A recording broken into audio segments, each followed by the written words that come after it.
Okay, 3, 2, 1. Oh my goodness. Good morning, good afternoon. Whatever it is for you, I hope you're having a fantastic day. My name is Zack. This is Fromm Opinion Sports. Thank you so very much for tuning in. Today is Wednesday, August 6th. Oh man, I got a haircut, and I'll be very honest, I move in like 15 days, 14, 15, something like that. There's so much on my plate right now, trying to prepare for my own football season as a player, studying the playbook, getting my footwork right, throwing the ball, working out every day. I feel like a little bit overwhelmed recently with I gotta move my crap. That's crazy to me. But I am very excited. We have a great show today, and we're also on track. Before I leave for break, we are on track to get out a couple film analysis videos and an NFL predictions show. Very excited. But today's show is not that. Today's show is a lot of news, a lot of fun stuff. We're going to talk about Ezekiel Elliott. We're going to talk about the first episode of Hard Knocks that just happened. We'll talk about the Major League Baseball trade deadline, a lot more football down the road. We're also going to preview, and I guess not preview, we're going to, what's the word, premiere? I don't know how to say it. I'm too common of an English person. I can't even talk normally. I can't believe I do a podcast. I can't even speak English. We're going to do the new segment, Ask Zack. It's going to come out today. I'm very excited. I'm going to answer your guys' questions through Patreon. I am so excited. And we're going to end the show with an interview with a guy named Trevor Lob. Trevor and I have been friends. We were coworkers a long time ago, and he made national headlines last week. I saw him, track him down. We did an interview. All I'm going to say to tease that is to say that Trevor Lob snuck into a bunch of Warriors games, and he's got an interesting story. I'll share that in a phone interview at the very end of the show after Ask Zack. It's going to be a wonderful episode, guys. Strap in. It's going to be awesome. I want to start today, though, with the Miami Dolphins. So there are actually two teams I want to talk about in this segment. We'll talk about the Dolphins and the Redskins. But first, I want to kind of set the stage and explain the situation for the Miami Dolphins. The Miami Dolphins have two quarterbacks right now. They have Ryan Fitzpatrick. He's 36 years old. He will be 37 in November. He's been in the NFL for 14 years. He's been on 7 different teams. He is an NFL veteran. He's been around the league for a long time. That's one quarterback. The other quarterback that the Dolphins have is Josh Rosen. Josh Rosen is entering his second season in the NFL. He's got an interesting past. Last year, he was drafted 10th overall by the Arizona Cardinals, and he struggled. His team was bad. People were questioning whether or not he was any good. I did a film analysis of him. I broke down his play. I thought, he's good. He's got mistakes. They're all fixable. But the Cardinals got a new head coach, and they traded Josh Rosen to the Dolphins. So now the belief in Miami is that, we believe Josh Rosen is our quarterback of the future. Now, here's what's interesting to me. I keep reading articles. There are a lot of articles and reports that are chronicling the Dolphins quarterback battle right now. And they're saying things like, in a discouraged tone, man, Josh Rosen is still behind Ryan Fitzpatrick in the quarterback battle. And it's like there's this tone of people keep wondering, when is Josh Rosen going to pass Ryan Fitzpatrick and beat him out? And I don't understand everybody's lack of patience. Everybody seems like they're in such a hurry for Josh Rosen to become the starting quarterback in Miami. I don't understand it. Again, I did a film analysis of both quarterbacks. Josh Rosen had a lot to learn last year. He struggled. He's got a ways to go before he's really a top-level franchise quarterback. Now, he had a terrible offensive line, and he had, I think, poor coaching on the offensive side of the ball. But there were still a lot of times for Josh Rosen last year where he was late on throws. He was slow at reading defenses. But all of Josh Rosen's issues as a quarterback, they're fixable. Go watch my video. But the Dolphins need to allow time for their young quarterback to develop. Now, Ryan Fitzpatrick, on the other hand, this veteran quarterback, did a film analysis of him as well. He can play. He's, I think the line was he's either the best backup in the NFL or he's one of the, lower end starters. He can play. He's not a terrible quarterback. Now, the fatal flaw for Ryan Fitzpatrick is that he loves to throw the ball up to his wide receivers. He trusts his receivers a lot, and him throwing the ball up for grabs often leads to interceptions. But beside that, Ryan Fitzpatrick is a savvy veteran. He's not terrible. And I think the Dolphins are lucky to have him. The Dolphins should be grateful. If you're a Dolphins fan, go, yeah, I'm glad we have a veteran quarterback who can win some games and isn't terrible. He's not great, but he's good enough for now. This is the point I want to keep restating. I don't understand the big hurry for Josh Rosen to be the starter in Miami. Don't rush it. Ryan Fitzpatrick is good for now. You know, it reminds me of a lot of people. I'm 22 years old, and a lot of people in my age group are like in this giant hurry to get married. I know friends that have been married and divorced already. They got married at 18. By the time they're 22, they're divorced. And people are 18 to 22, they're 20. They're like, we got to hurry. Let's get married as soon as possible. And I've just never, ever understood that mindset. I don't get it. I'll be very candid. I have a girlfriend. I love her very much. My intention is to marry her. I've been with her. She's been in my life for a long, long time. But I'm in no hurry. I am in no hurry to get married. Because I would rather wait a few years and wait until the time is right. I'd rather do it the right way than rush it early on and be not ready and be a mess. I don't understand. I want to graduate college before I get married. I hope to have stable income before I get married. I hope to be a couple years older, a couple years wiser. The years up ahead, I'm going to go through all kinds of stuff, and that's going to make me grow as a person. There is no rush for me to get married, and I don't understand when people that are young, 18 to 22, are in such a hurry to get married. Logically, if you think about it this way, if you plan to be together forever doesn't end. So why not wait if forever is your plan's forever anyways, why not wait till you're 25, till you have your life settled, instead of rushing a marriage at 20? It's the same exact thing with these young quarterbacks. If you're planning to be with Josh Rosen for a long time, that's your long-term plan at quarterback, why are you rushing to start Josh Rosen before he's ready? I just do not understand it. It goes for Josh Rosen. This also goes for Dwayne Haskins, the quarterback of the Washington Redskins. Dwayne Haskins should not start week 1. Josh Rosen should not start week 1. I do not understand the hurry.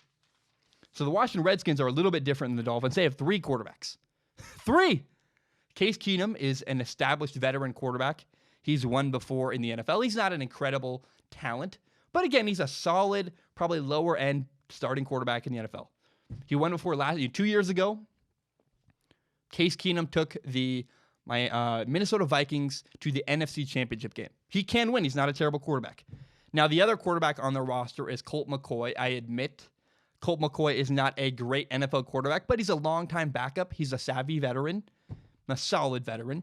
There's some merit there. The third quarterback on the Redskins roster is Dwayne Haskins. He's 22 years old. He's from Ohio State. He's 2 months younger than I am. And there is no rush. I believe in him. I believe in Josh Rosen.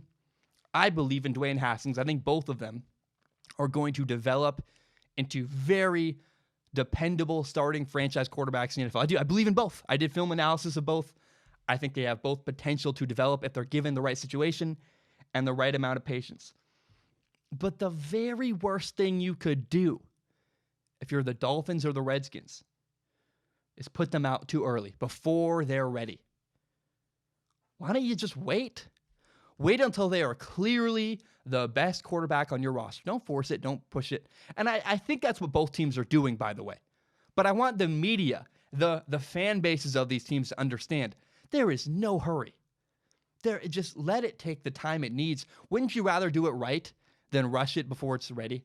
That's the mindset I have with this, and I just don't understand trying to push it any sooner. Why don't you wait till it's very obvious and clear Josh Rosen is far better than Ryan Fitzpatrick? Why don't you wait until it's obvious and Dwayne Haskins is the clear better between Case Keenum and Dwayne Haskins? Why don't you just wait until they're obviously beaten out? And by the way, one more thing. Both Josh Rosen and Dwayne Haskins will be better next year in 2020. This season of 2019 is their first year with a new team. Haskins is a rookie. I consider this really Josh Rosen's rookie year. Last year kind of almost doesn't matter. It's like he's really resetting everything. By this time next year, both quarterbacks, Haskins and Rosen, will be established with their teams. There will be no quarterback battle in camp, and let me tell you, that makes a huge difference. You know, my junior year of high school, I was competing for the starting spot. I won the starting job eventually, but it was a battle all through camp. Going into my senior year, the next year, I had a whole offseason as the guy. I had confidence of the people around me. I had confidence in myself. I had more reps. It matters. So, next offseason, my belief is that Josh Rosen and Dwayne Haskins will be the established quarterbacks on their team. Having that whole offseason without a competition, getting more reps, they're more confident in themselves. The people around them are more confident in them. 2020 is the year you should raise your expectations for both Josh Rosen and Dwayne Haskins. Before then, you're just being unrealistic, and it's silly. Let it take the time it needs. Let them learn, grow, develop, and eventually establish themselves as quarterbacks. I cannot understand the hurry. I don't get it at all. People are in such a hurry to force these two quarterbacks into the positions before they're ready. I'm begging you. I think the teams understand this. But the fan bases, Dolphins fans, Redskins fans, take a deep breath. Oh, wow. Wow, we don't need them to play right away because we'd rather wait and do it right. Don't rush a marriage at 18 years old. Wait till your life is established a little more and do it the right way. That's my philosophy. I think there is no hurry for Dwayne Haskins to become the starting quarterback anytime soon. I almost said married. He can get married. I don't really care. His personal life is his personal life. But let's wait till they're fully ready before we make them starting NFL quarterbacks. I just do not understand the rush. Okay. And by the way, if you're married and 18, I wish you the very best. I mean nothing, no offense. I've just seen far too many times people my age get married really young, and it goes really bad very quickly. I know a girl right now who got married to a guy who she knew for 6 months, and she's miserable. She hates him. It's like, why didn't you? Oh, whatever. It's not my problem. Thank God. I don't know. Take your time, please. Please. I'm asking you.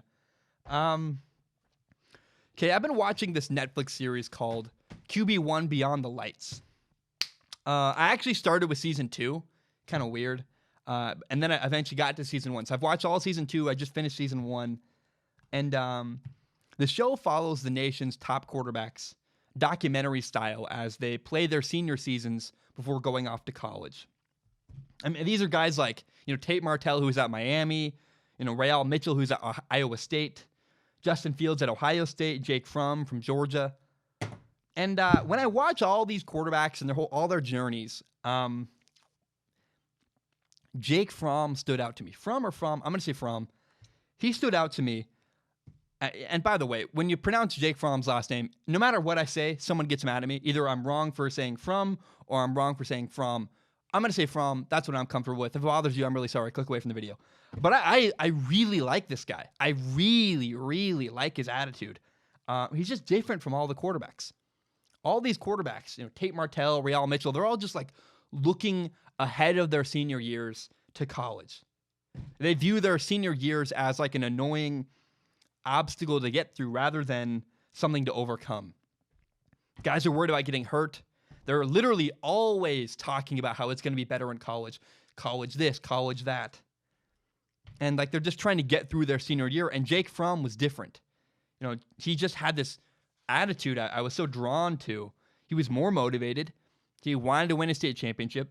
And while all the other quarterbacks seemed to be coasting and trying to just survive their senior year, Jake's head was in a different place. It was really cool.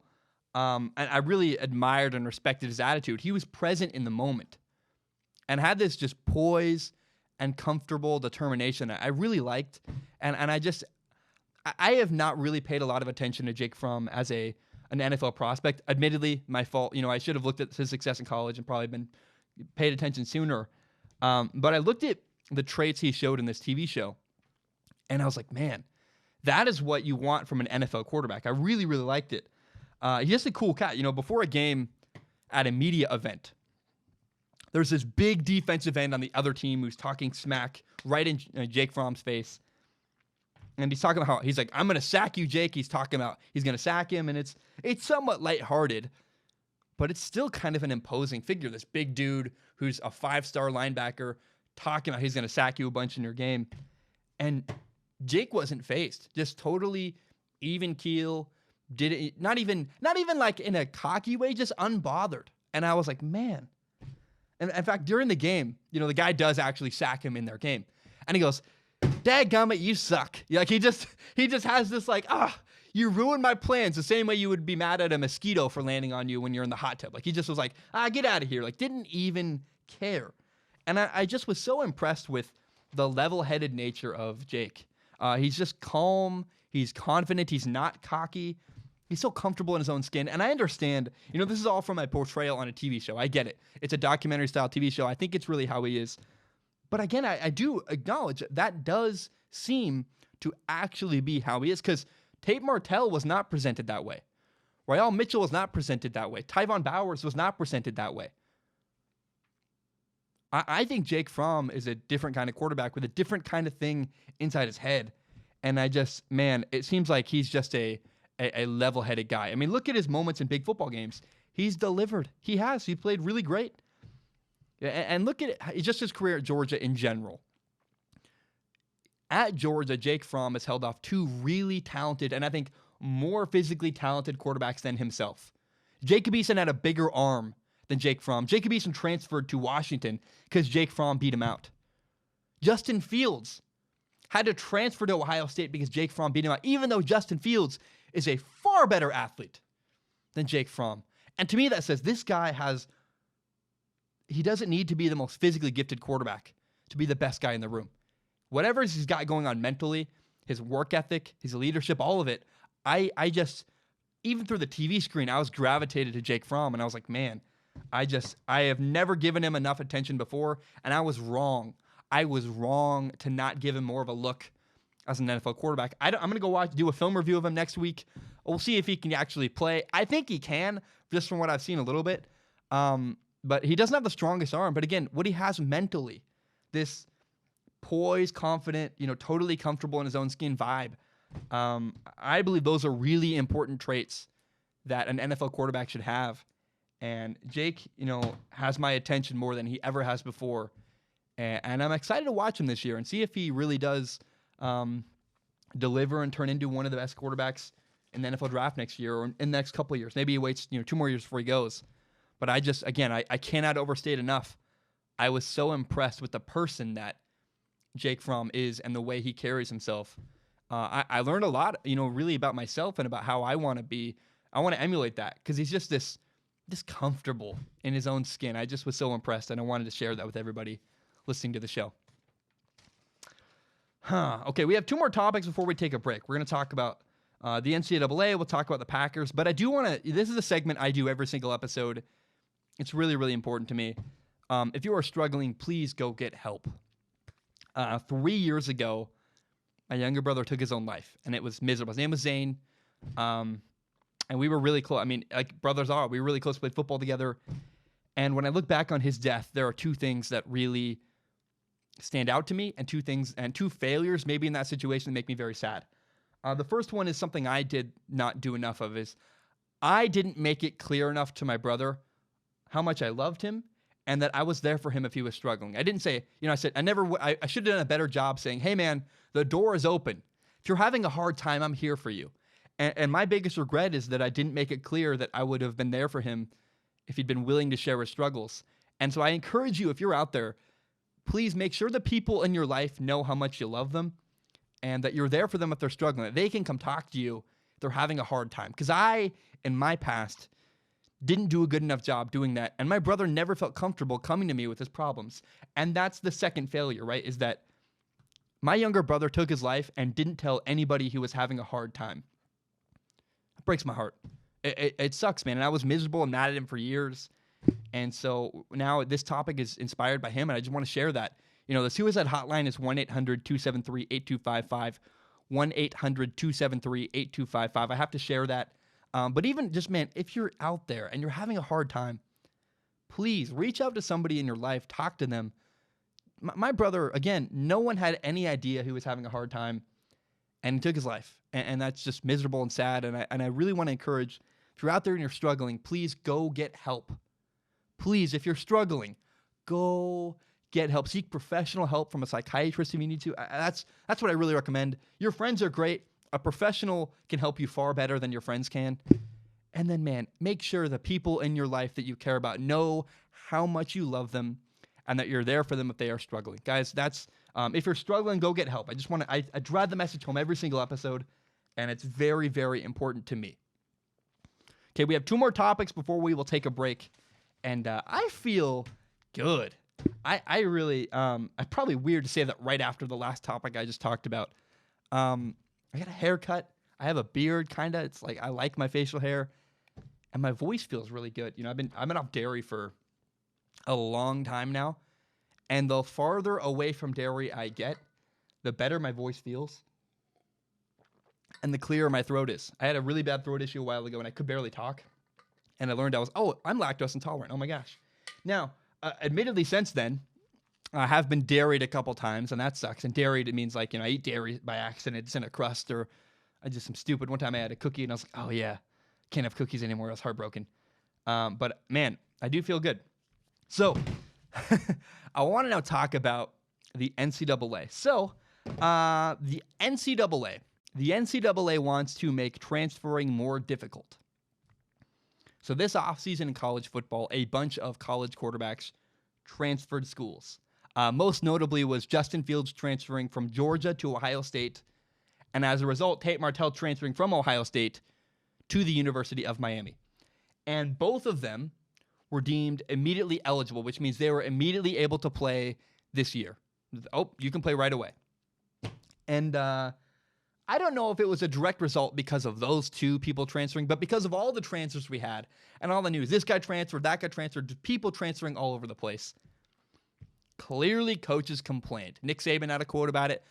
Coaches have said for years they don't like when their players transfer, and sometimes it's losing their own guys. Sometimes it's people in the ACC going, oh, we have to play Tate Martell now, or maybe it's John Harbaugh going, crap, I have to play Justin Fields now at Ohio State. That sucks. I don't like transferring. And so for whatever reason, for all kinds of reasons, coaches have complained about transferring players.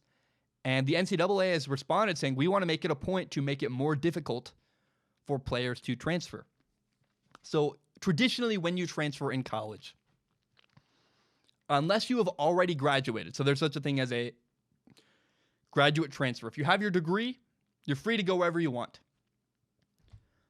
But if you transfer before you have your degree, in order to play immediately, you must be given an eligibility waiver, which says, oh, okay, well, we will pass it up. You can play immediately. And the NCAA does not like how easy it has become for players to get eligibility waivers. They are now cracking down, saying it's going to be harder moving forward for you to get an eligibility waiver. Most recently, the NCAA denied TCU quarterback Matthew Baldwin an eligibility waiver when he transferred away from Ohio State. So we are left with now 2 things: reality and my opinion. So my opinion is that transferring should not be limited. I don't understand it.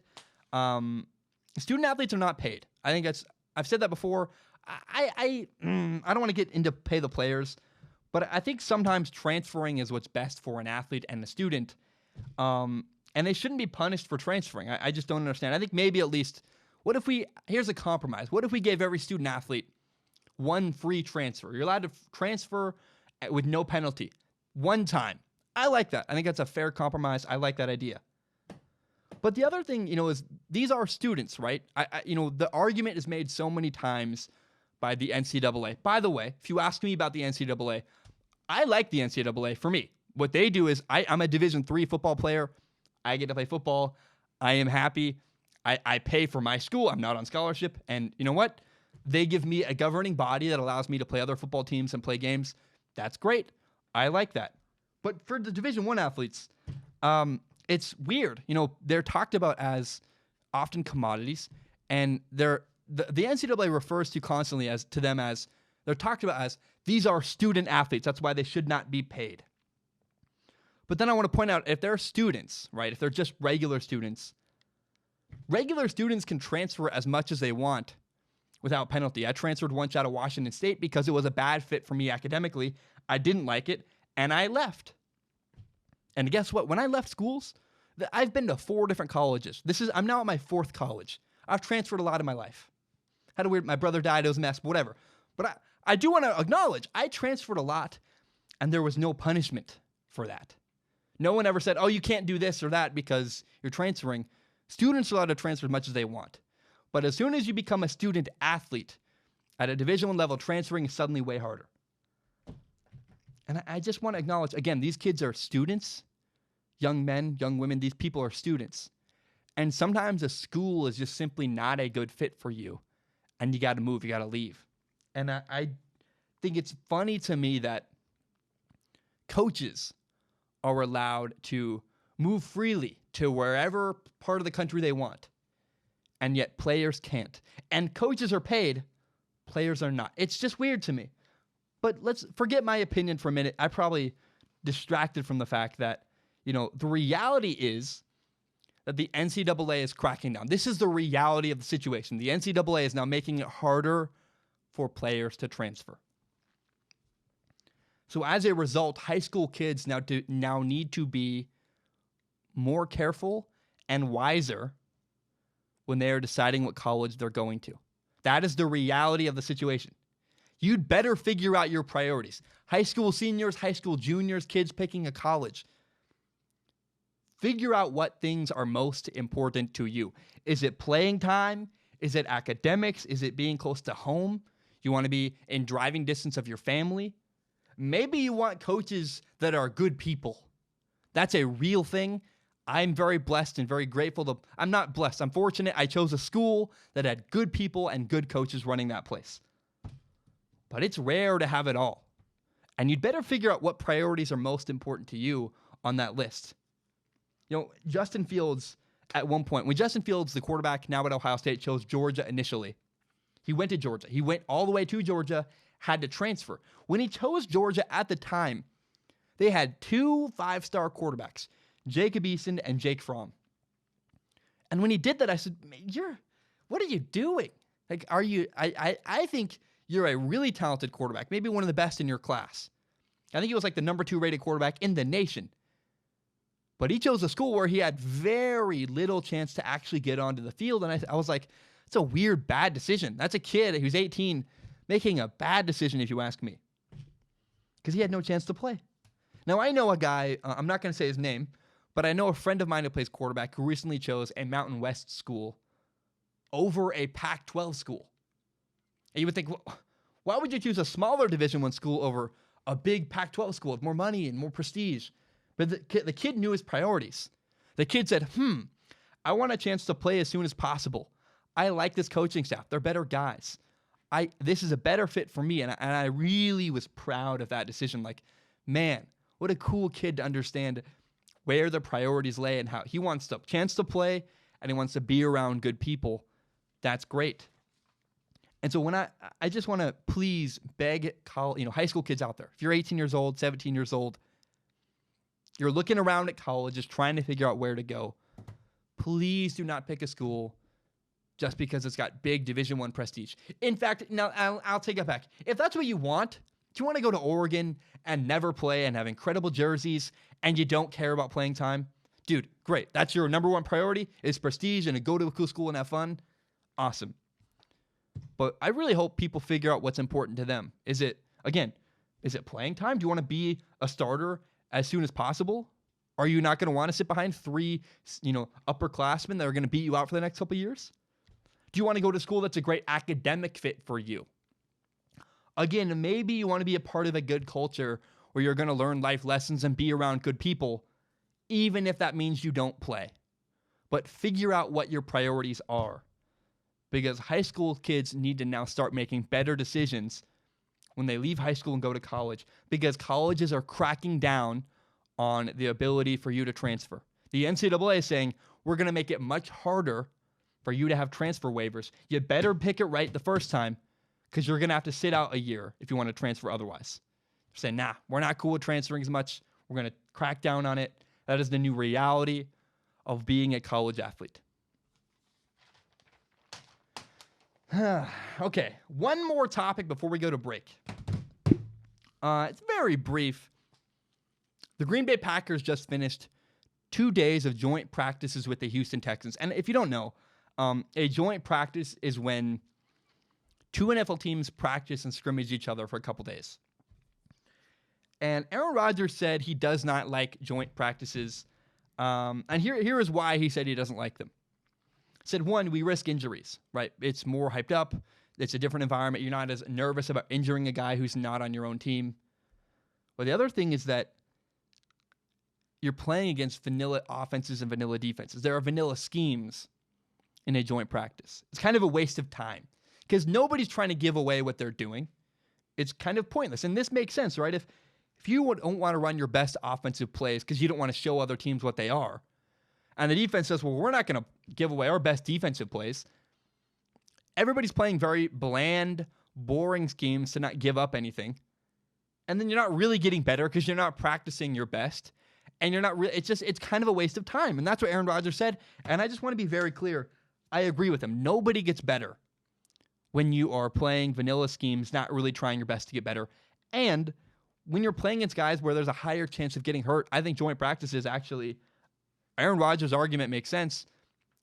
I'm with them. I think they're kind of a silly, I get why people do them. You want a competitive environment, yada, yada. But for Aaron Rodgers, he sees it as kind of a waste of time.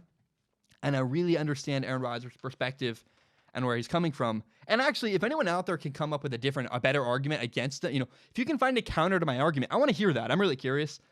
But Aaron Rodgers' argument makes sense to say, guys, higher chance of getting hurt and vanilla schemes are a waste of time. If you can come up with a reason that counters that, I want to hear it because I can't think of it. Now, in a similar vein, Packers coach Matt LaFleur now has shorter practices than what the Packers have had in the past. In the past, with their former coach Mike McCarthy, the Packers would practice for I think the first practice with pads on last year was 2 hours and 41 minutes.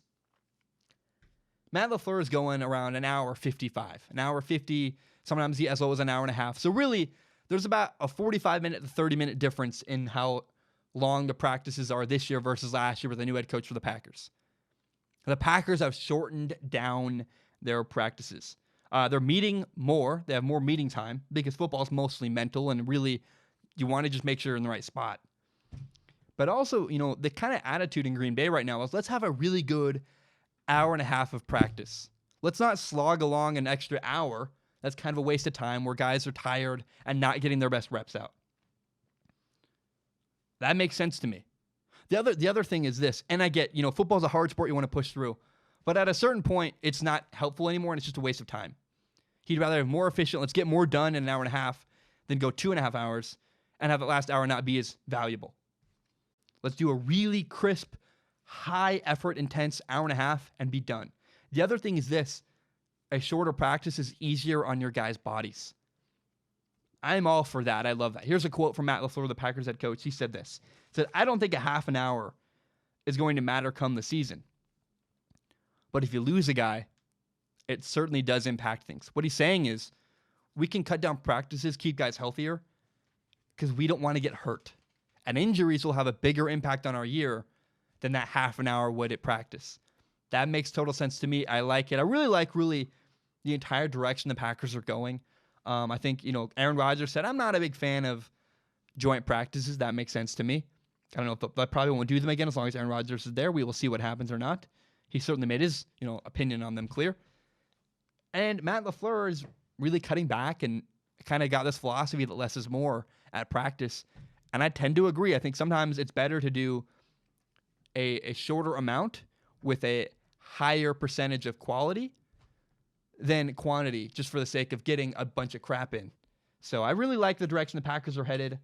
And we will talk about them later in the show. Tune in to Ask Zack. I want to hear more about the Green Bay Packers. Okay, guys, my name is Zack Schaumler. I'm going to take a short break. When I return, we're going to talk about Ezekiel Elliott. We will talk about Hard Knocks Episode 1. We're going to discuss the Major League Baseball trade deadline. And we're going to end the show after another break with Ask Zack and an interview with Trevor Lob. A lot of good stuff is coming up ahead. My name is Zack Schaumler. I will be right back. All right, we are back. I want to now revisit a topic that I've talked about before, but it's just been heavily weighing on my mind, and I got to revisit it. So that is Ezekiel Elliott. If you don't know, Ezekiel Elliott, the Dallas Cowboys running back, is holding out. He's choosing not to practice or play until he gets a new contract. And it's such a complicated situation. There are so many arguments to be made for either side. And really it's come down to whether or not, should the Dallas Cowboys give Ezekiel Elliott a new contract or should they not? And it's obviously in the best interest of the player to get paid, to get more money. But there are some reasons why it's in the best interest of the Cowboys to not pay him. And you're kind of at a standstill, like, now what? Where do we go from here? So first I want to talk about, from Ezekiel Elliott's perspective, you can argue that Ezekiel Elliott should be paid because he's one of the best running backs in the entire NFL. He can run through arm tackles. He's really shifty in open space. He can make guys miss. He can pass block. He can catch passes. He contributes to the Dallas Cowboys offense in so many ways. And the stats support the claim that he's one of the best running backs in the entire NFL. In my opinion, it's him or Saquon, right? Him or Saquon Barkley. They're like the top two, and then there's a bunch of others right around there. But if you look at in the last 3 years, Ezekiel Elliott, in the last 3 years, has led the NFL in rushing 2 of the last 3 seasons. In 2016, he led the NFL in rushing with 1,631 yards. And that year, in his rookie year, 2016, he also led the NFL in rushing attempts with 322. And he was the only guy with over 300 rushing attempts. That means he was getting hit a ton in 2016, his rookie year. Now, in 2017, he was 10th in rushing, but that's because he only played 10 games. He missed the first 6 because of a suspension. But in spite of that, he actually still led the NFL in yards per game with over 98 yards per game. And the assumption is that if Ezekiel Elliott had played the entire 2017 season, he would, in fact, have led the NFL in rushing. Now, in 2018, last year, he led the NFL in rushing again, where it almost would have been a third year in a row. He had 1,434 yards, 304 rushing attempts, which again made him the only person with over 300 rushing attempts in the entire NFL. So, man, I look at Ezekiel Elliott and go, man, this guy's getting used a bunch. He's taking a bunch of hits. And he's also contributing a lot to the Cowboys offense. He had 77 catches last year in 2018. He's a big part of their offense. So you can argue, to me, again, I think the 2 best running backs in the NFL are Saquon Barkley or Ezekiel Elliott. I think if you were like building a franchise now, you might take Saquon Barkley because he's a little bit younger, taking a few less hits. But man, they are neck and neck. And you can, again, if he's either the best or one of the best running backs in the league, Ezekiel Elliott is. But he's not paid like he's one of the best running backs in the NFL. Ezekiel Elliott is not paid market value. So Todd Gurley, the Rams running back, is making over $14 million a year. The Jets running back, Le'Veon Bell, is making over $13 million a year. And Ezekiel Elliott's average salary is just over $6 million. So again, he's performing at the top of all NFL running backs. Ezekiel Elliott is. But he is not at all getting paid like it. He's not getting paid a market value. Additionally, he also only has 2 years left on his contract. There is not a long-term deal in place to take care of Ezekiel Elliott. And I understand why a running back would want long-term guarantees financially. Running back is the hardest. I think running back and offensive line are the 2 hardest positions on your body in football. Running backs get beat to crap. They get beat up a ton.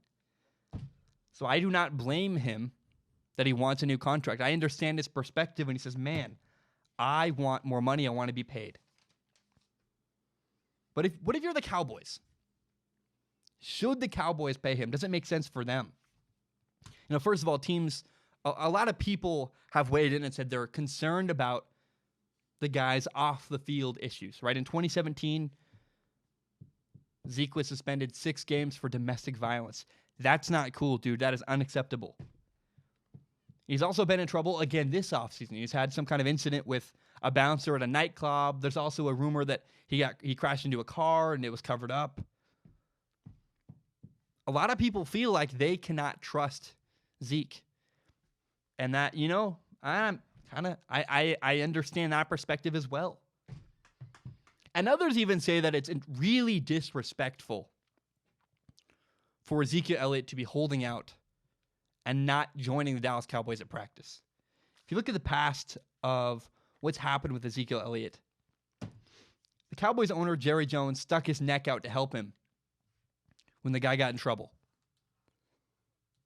Zeke has been bailed out multiple times. And even if not bailed out, he's had the support of his owner in the past. His owner is stuck by the guy and helped him. And some view Zeke holding out as a gigantic middle finger to one of his biggest supporters throughout his years in the NFL. And so it makes sense to me why people are hesitant to trust him. And, Zeke is somewhat of a headache. And you can really argue that, man, holding out is another example of the guy causing more trouble. So what we've established is that Ezekiel Elliott has been kind of a pain in the butt off the field. But he's also not paid market value. He's not paid like one of the best running backs in the NFL. But here is the biggest complication to me in this entire thing. It comes down to money. The Cowboys' salary cap. As you may know, there's only so much money to go around. There's not unlimited money to spend paying players on your team. And according to overthecap.com's salary cap calculator, the Cowboys will have around $74.5 million of salary cap room in 2020 next year. So next offseason, the Cowboys will have $74.5 million to spend paying their players and signing guys. It's a big problem because a lot of the Cowboys starters are going to become free agents next year.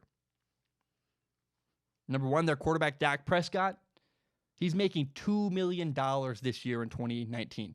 That's absurd. It's ridiculous. According to market value, he is massively underpaid. And I think when he does get paid, Dak Prescott's going to get paid around $30 million a year. It's going to land him just above guys like, and he should get paid more than guys like Jimmy Garoppolo and Kirk Cousins. Kirk Cousins makes around 28. Jimmy Garoppolo makes around 27.5. I think Dak Prescott can ask for more than those two guys, and it makes complete sense to me. He's won more and been more successful and had more starts than Jimmy Garoppolo easily. In fact, I think it would be kind of a criminal offense if it would certainly be a slap in the face if the Dallas Cowboys didn't want to pay Dak Prescott more than Jimmy Garoppolo, because Jimmy Garoppolo's done very little and has a gigantic contract. So one, the Cowboys got to pay their quarterback. But they have a bunch of other guys they're going to have to pay this offseason too. Amari Cooper, their wide receiver, he's making $13.9 million in 2019. He's going to become a free agent. Corner Byron Jones, who makes $6.2 million this year, he's going to become a free agent. Other guys are going to become free agents. Defensive end Robert Quinn, $8 million in 2019. Right tackle La'el Collins will be a free agent after this year. He's making $7.5 million this year. Linebacker Jalen Smith will be a free agent. He makes $1.3 million in 2019. I am sure he's going to want to raise. Not to mention, wide receiver Randall Cobb will be a free agent at the end of this year. He makes $5 million a year. Now, my best guess is that the Cowboys are not going to re-sign Randall Cobb. They signed him this offseason to a one-year deal, knowing that they'd probably have him for a short amount of time. He agreed to the deal because he wasn't getting any big long-term contracts. He's coming off a year with a lot of injuries. And so, Randall Cobb is looking at the Cowboys as a stepping stone where he can come play really well and get a better contract somewhere else. And the Cowboys are looking at it as, sure, we'll be used by Randall Cobb. We'll take your service cheaper than normal for 1 year. So you can have a 1-year contract, get out of here and get more money somewhere else. So again, the Cowboys, I do not believe, are planning to re-sign Randall Cobb. But let's do the math. First, you're going to have to pay Dak Prescott. That's $30 million a year. Then Amari Cooper wants to be paid. And let's just say we give Amari Cooper $15 million. I'm not a Cowboys fan. I'm not even affiliated with the Cowboys at all. But let's just say the Cowboys give him $15 million a year. And that's actually below market value for wide receiver now that that guy for, what's his name? That $100 million deal was signed with the Saints wide receiver.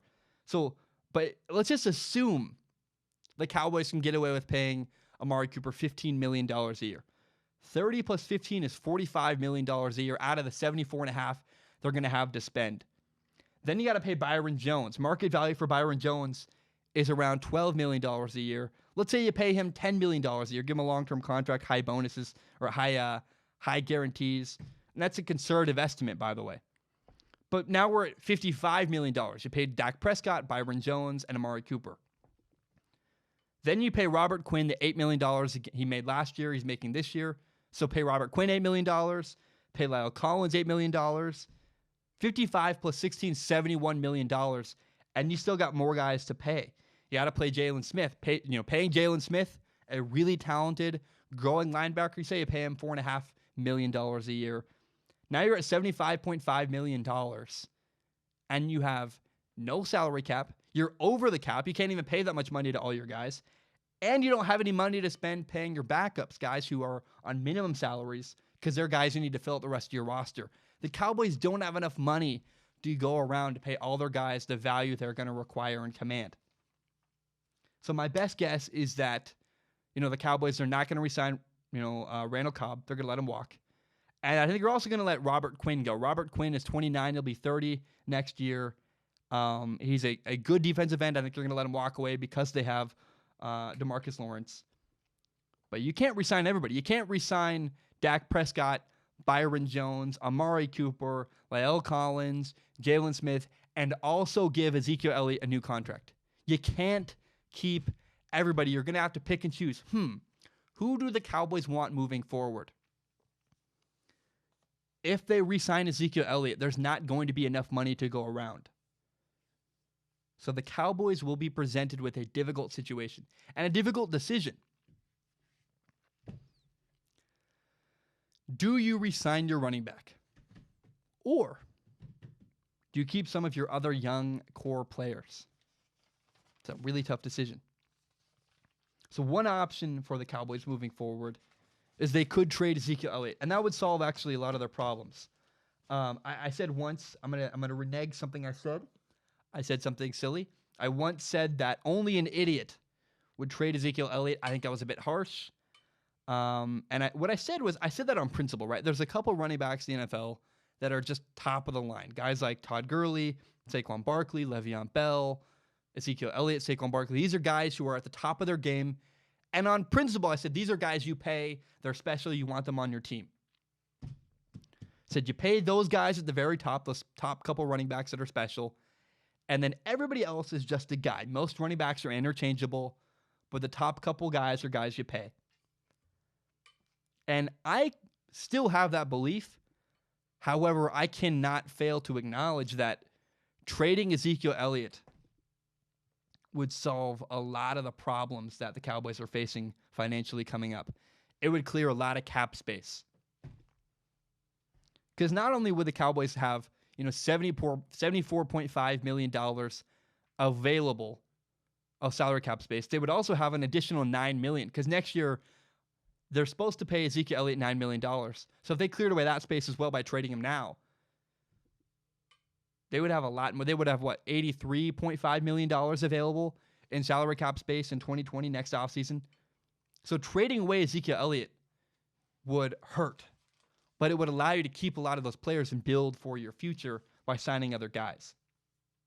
And I really think the Cowboys could trade Zeke for a first-round pick. A team like, a team with a young quarterback like the Bills or the Dolphins might trade for him. So you'll save money for the Cowboys if you trade Zeke away. You might get a first-round draft pick, and you'd build for your future by signing a lot of your other young budding stars. So when you look at the financial situation for the Dallas Cowboys, suddenly trading Zeke away makes a lot more sense. Not to mention, he's been a headache off the field. But there's also been a ton of reports, with the Cowboys that their fourth-round running back, Tony Pollard, guy from Memphis, has been playing really well, turning a lot of heads at running back. And so it looks like it's possible the Cowboys could be okay with Ezekiel Elliott gone. The Cowboys have a good offensive line. Tony Pollard is fine. He's suitable. Maybe he's an interchangeable running back, but interchangeable is still interchangeable. A lot of guys can run through big holes and get a couple of yards if the offensive line's really, really good. So the Cowboys could get rid of Zeke, right? The Cowboys could trade away Ezekiel Elliott. And they could also just wait. The Cowboys could just wait and see if Zeke comes back. Although there are reports now that Zeke has doubled down and will not come back until he has a new contract. So that's one option. One option is trade Zeke away. It solves a lot of your problems. It allows you to keep other guys like Byron Jones, Amari Cooper, Jalen Smith, Lyle Collins, all those guys. You can pay all of them if you don't pay Ezekiel Elliott. Because Ezekiel Elliott's going to ask for like $15, $16 million a year. He's going to say, I'm the best running back. I want to get paid more than Todd Gurley. Pay me $15 million a year. That's how much, if you're going to pay Ezekiel Elliott, it's looking like. So another option for the Cowboys is that it's possible that the Dallas Cowboys see this season as their year. So one option is trade Zeke away, build for your future. The other option is this. If you're the Dallas Cowboys and you evaluate your team, you go, okay, we have Dak Prescott, who's entering his 4th year as our Cowboys quarterback. Usually in year 4 or 5 is when quarterbacks make a big jump. Guys like Matt Ryan, Drew Brees, Big Ben, all these quarterbacks made a big jump in their 4th or their 5th year. It looks like Dak Prescott could make that big jump now with new offensive coordinator Kellen Moore. They also have a really stout defense. Look at the Cowboys defense right now. They have DeMarcus Lawrence, Robert Quinn, Leighton Vander Esch, Sean Lee, Chidobe Awuzie, Byron Jones, Jalen Smith. The names go on and on. This Cowboys defense could be really special. And it is very possible if the Cowboys think this is the year they have a chance to win a Super Bowl, they might just throw caution to the wind and give Ezekiel Elliott the deal he wants to get him on the field as soon as possible. They might just say, screw the future. We don't care about, our future. We're going to take all our chips we're going to put all our chips on the table right now, go for broke and try to win a Super Bowl this year. That makes sense to me because it's also true. They could survive without Ezekiel Elliott. Tony Pollard maybe is good enough. I don't know. But you can get away without having a top-of-the-line running back if you have a really good offensive line, which they do. But it is undeniable that the Cowboys have a better chance of winning a Super Bowl if Zeke is on their roster. So there are 2 options right now that make the most sense to me if you're the Cowboys. 2 options you have and 2 things you can do. You can't wait because he's not going to come back. Until you give him a new contract, it sounds like Zeke is just not going to come back. And by the way, my opinion is that that's stupid. If Zeke doesn't come back and just play and make money, you're an idiot because that's money you'll never get back. We saw Le'Veon Bell last year give up millions of dollars because he just never came and never played. Don't waste a chance to make a lot of money. That's silly to me. But because we're going to assume that Ezekiel Elliott's not going to come back, the Cowboys have 2 options. One is trade away Ezekiel Elliott for like a first-round pick. You can sign all your guys, and you can build for the future if you're the Cowboys.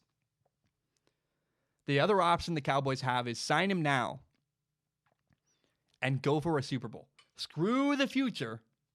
If you think this is your year and you're the Dallas Cowboys, give him a contract and go try to win a Super Bowl. This issue, man, has been so tough. I know that my channel name is Strong Opinion Sports. The name of the show is Strong Opinion Sports. I found it really tough to have a strong opinion on this one because I was like, I'm stumped. Like, both options seem pretty good. And so my question now is, what would you guys do?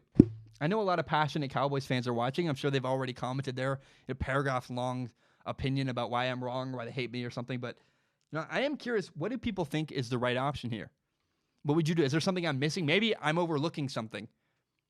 I look at the situation as kind of a stalemate. I don't know how to move forward. And I'm curious to see what people would do if they were the Dallas Cowboys. Would you trade him? Build for the future? Would you re-sign him and go for a Super Bowl this year? Is the Super Bowl worth it for your future? I think so. I mean, give up your future. If you can win a Super Bowl now, do it. Pull the trigger, make it happen. So, I don't know. What would you do if you were the Dallas Cowboys? I'd love to hear it. Okay, I'm going to drink some water. Then we're going to transition. We have 1, 2, 3 more topics, then a short break, then water, and then we'll do Ask Zack. Wow, we're already... So my recording has gone long. Oh, I cannot believe how long that topic went about Ezekiel Elliott and the Dallas Cowboys. My only regret with that topic is I probably said the guy's name way too many times. I'm sorry. That's how I do it. I hate, one time, first of all, I have a habit of saying their name. I like being clear who I'm talking about. I don't want to confuse people. But also, I remember there were times when I was a kid growing up listening to sports radio, and I was like, this is all great, but who are you talking about? Who the heck? Like, people would just blabber on about this guy's this and that, and they'd never say his name, and I'm like, who are you talking about? So, if nothing else, I hope that people always know exactly who I'm talking about. Now, I mean, it's a little different when you're watching on YouTube and the video's titled Ezekiel Elliott, blah, blah, blah. But if you're listening to a podcast, I want people to always know. If it's audio only, they know exactly who I'm talking about because I say his name a lot. So I just, it's a weird, we're in a weird territory because this isn't quite a radio show. It's an audio podcast, but there's also video breakouts that go on YouTube, and people get really mad at those. Oh my gosh. So I don't know. I do it my way. I'm happy. I'm very happy. Okay. Let's now talk about HBO's Hard Knocks. So Hard Knocks on HBO episode 1 just happened. And in case anybody doesn't know what that is, Hard Knocks is a TV show that follows one team's NFL training camp, documentary style. It's a great show. It's really well produced. Liev Schreiber is the amazing narrator. He does a great job. He's the guy from Ray Donovan, the lead character. His voice is really different when he narrates for Hard Knocks. But I have a bunch of thoughts about episode 1. I want to share them now. My first thought is that, man, John Gruden... I wrote this down. I was like, John Gruden's just made for this moment. The show opens with all the players on a knee looking up at John Gruden, and he's giving them some speech. And it's just like, you got John Gruden's voice. The music is swelling. It's just incredible. Man, there are so many sound bites throughout the entire episode. I'm like, man, John Gruden mic'd up is just an incredible, great experience. My second thought is that, episode 1 had amazing music. There were a couple moments I was like, and this is always what you see with Hard Knocks and HBO. HBO pays top dollar. They do a great job in production, but there was a scene, I actually rewinded it to watch it again. So the show ended, and I was like, I got to go back and watch that again. It was so cool. It's, the black and yellow violin version, which is cut together with a montage of Antonio Brown highlights. And it's just like the coolest. It's like Antonio Brown running in slow motion, this heavy violin playing. I'm like, oh man, this is like, I could watch this every day. It just pumps me up. It's so cool. And I loved it. Another cool part of the music was this moment where John Abram and Cleveland Farrell they rode horses to Old Town Road. And I wrote down, like, man, Lil Nas X, Old Town Road will always just be a jam that I love. This song is like, and they mixed it different ways and it just worked so well. And it was really funny. Jonathan Abram and his beautiful English. He goes, make sure you, and what I mean is I don't think he understands editing and what you call in background music. He goes, make sure y'all play Old Town Road as the back song. And Jonathan Abram, man, is just a character. I don't know. He's either that annoying guy you hate on your team, or I don't know.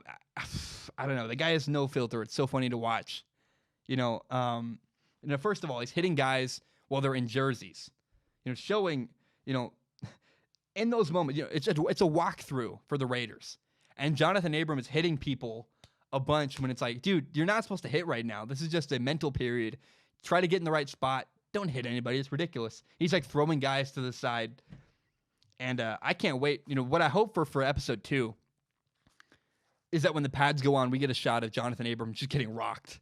Because I would be mad if I'm not in pads, if we're at a walkthrough and a guy's like throwing people to the ground, I'd be like, okay, can we not right now? Can we slow down? I would want revenge if I was the guy who got thrown. But again, the guy has no filter. Jonathan Abrams is so it's like he picks the most uncomfortable topic he can talk about and just goes for it. He leans all the way in. So they're at dinner with Derek Carr, and he's talking about Derek Carr's money, and he's like, he's like, you're buying dinner, I'm going to spend a bunch of your money. I'd feel weird. I'm not going to say that. And then he meets G-Eazy, and he talks about Jeezy's race. It's like you seem like you pick the topics that are the most controversial, like right off the bat. I love how Jonathan Abrams has no concern. He just goes for it. I love the way it's funny to watch him interact on camera. Now, Antonio Brown. Antonio Brown's injured. We saw that on Hard Knocks episode 1. We also knew that from a bunch of reports I've been reading. But I have no idea what to make of this Antonio Brown injury. It just kind of stinks. I hope he heals. I've been really excited to watch Antonio Brown play for the Raiders. And if he's hurt, I don't know what to make of that. I don't. Now, it is really funny. There are moments where I don't know how to put words to Antonio Brown because, like, there's a moment where he rides a hot air balloon into training camp. And it's like, does he realize that he's just the most stereotypical wide receiver there possibly could be? And like, is it intentional? Does he know that? And I don't know that he's really like flaunting his money flamboyantly. I think it's like a dude who just loves his life and doesn't really care what it looks like. Like, I don't know first of all, if anybody deserves to ride in style, it's Antonio Brown. The guy's worked incredibly hard. He's been incredibly successful. He's earned the right to do whatever the heck he wants. But it seems like he's just enjoying his money. It doesn't seem like he's like flaunting it in everybody's face. It's like, I wear fur coats because like when I was a kid, I wanted fur coats. And I ride cool hot air balloons because like when I was a kid, I was like, man, if I can be rich and ride a hot... Like, it seems like a guy who's having fun spending his money more than Antonio Brown seems like a guy who's rubbing it in everybody's face. That's my kind of... This is how the energy and the vibe Antonio Brown gives off to me. The other thing is, I just had this thought watching Antonio Brown. First of all, I've followed him on social media for so long. Like, I watch all of his Instagram stories. He works so incredibly hard. Like, every day the message he puts out is, I'm training, I'm working, I'm doing this, I'm doing that. A lot of people in the NFL, look, I'm an athlete, myself included. Like, I take days off. I go hiking. I go hang out with my girlfriend. I go to the lake. I do this. Antonio Brown, every single day, is working on something. It's like, man, that's so cool. He clearly has earned everything he's had. And I just had this thought. I wrote it down while I was watching Hard Knocks. On the field, forget the personality, forget all the off-the-field stuff. But on the field itself, Antonio Brown is so similar to me to Jerry Rice. The way that, Jerry Rice was never the biggest or the strongest. He just worked harder than everybody. And that's exactly the same vibe I've always gotten from Antonio Brown, and why I really respect Antonio Brown. Tom Brady was not the biggest or the strongest. He worked the hardest. Antonio Brown is not the biggest or the strongest wide receiver. He might have become the fastest by working hard, but he's gotten faster and developed his speed, and he clearly does a lot of speed training. Antonio Brown is the best receiver in the NFL because he works his butt off and seems to work harder than everybody else, in spite of the fact he has physical limitations that guys like Julio Jones do not. Really cool to watch. Now, one other thought I had, first of all, actually a bunch of thoughts I had. I have a lot left. Ronald Ali, the defensive tackle from Last Chance U, got cut right off the bat. And I was surprised how quickly that story arc came and went. And I just thought, good for the Raiders. Ronald Ali was a guy who never really had a lot of self-motivation on the TV show Last Chance U on Netflix. And the Raiders were like, we're not going to tolerate your BS. You're done. You're out of here. And I really like the message that it sent. Because I was wondering, like, how much are the Raiders going to play up to the cameras? And I thought maybe Ronald Ali was going to stick around for a little while. Because, like, it's a good story. We'll give something for fans to like. No, not at all. No, we're done. We're professional. You're not. You're done. You're out. I was like, oh, wow. I mean, too bad for Ronald Ali, but, like, I respect the Raiders for just cutting the crap and saying, no BS, we're not tolerating that. Now, this is controversial. I'm going to warn you. Controversial warning. What I'm about to say is going to make people mad. I am sorry. It's just my thought. I wrote it down. Maybe I shouldn't say all my thoughts. They made a longtime villain, Richie Incognito, look like not a terrible guy. I mean, the way they kind of showed him was like, they made Richie Incognito, who is like a horrible past, said horrible stuff. The reports and narratives and the ways Richie Incognito has gotten in trouble in the past are like horrifying. You're like, oh, he did that? He said that? What? And then you look and you're like, it seems like this big, goofy idiot. Like, they really like made Richie Incognito look like a normal dude. I was just like, wow, I've never seen Richie Incognito in such a good light before. I was like, wow, I wonder. I mean, maybe it kind of makes sense. I could see how, his mouth and his jokes and the way he carries himself could get him in trouble. I don't know. It's a different side of Richie Incognito, a side I've never seen before, aside from reports of horrible stuff he's said and done to his former teammates. They made it sound like he's really good. They made it sound like he can play, I guess. I don't know. Now, my other thought, I was watching Hard Knocks, and I play quarterback. Derek Carr's warming up. I want that dude's pants. I mean, also, I want that dude's biceps. I wish I had big biceps. I don't. But Derek Carr, the pants he was wearing, I was like, man, those joggers are, like, sick. They're like, I don't know how. I have a pair like that, and they don't work like that. I was like, those are really cool. I want to get those for practice. Now, in the end, my final thought with all of this is that, well, first of all, the Raiders are kind of a weird, quirky organization. They have this, once a Raider, always a Raider. They have like an alumni dinner that doesn't happen in the NFL. And John Gruden is very, very happy. I mean, he has a 10-year contract with the Raiders. He's not on the hot seat at all. He's totally comfortable. I think John Gruden's going to be there for years. I think Mark Davis is going to let him do whatever he does and just kind of take his time. But in the end, the episode just kind of ended. Like, suddenly ended. I was like, oh, that's it. And weirdly enough, I could have watched for like another hour. I was engaged. I was interested. But also at the same time, I realized as the show ended, I was like, that was an hour. Nothing really actually happened. Like, I felt like it was just all set up, and I'm curious to see how the show progresses throughout the season. Like, I hope episode 2 more stuff happens, because I was like, we got introduced to Ronald Ollie. He got cut. We met a lot of people, and I don't know. Like, I just walked away like going like, oh.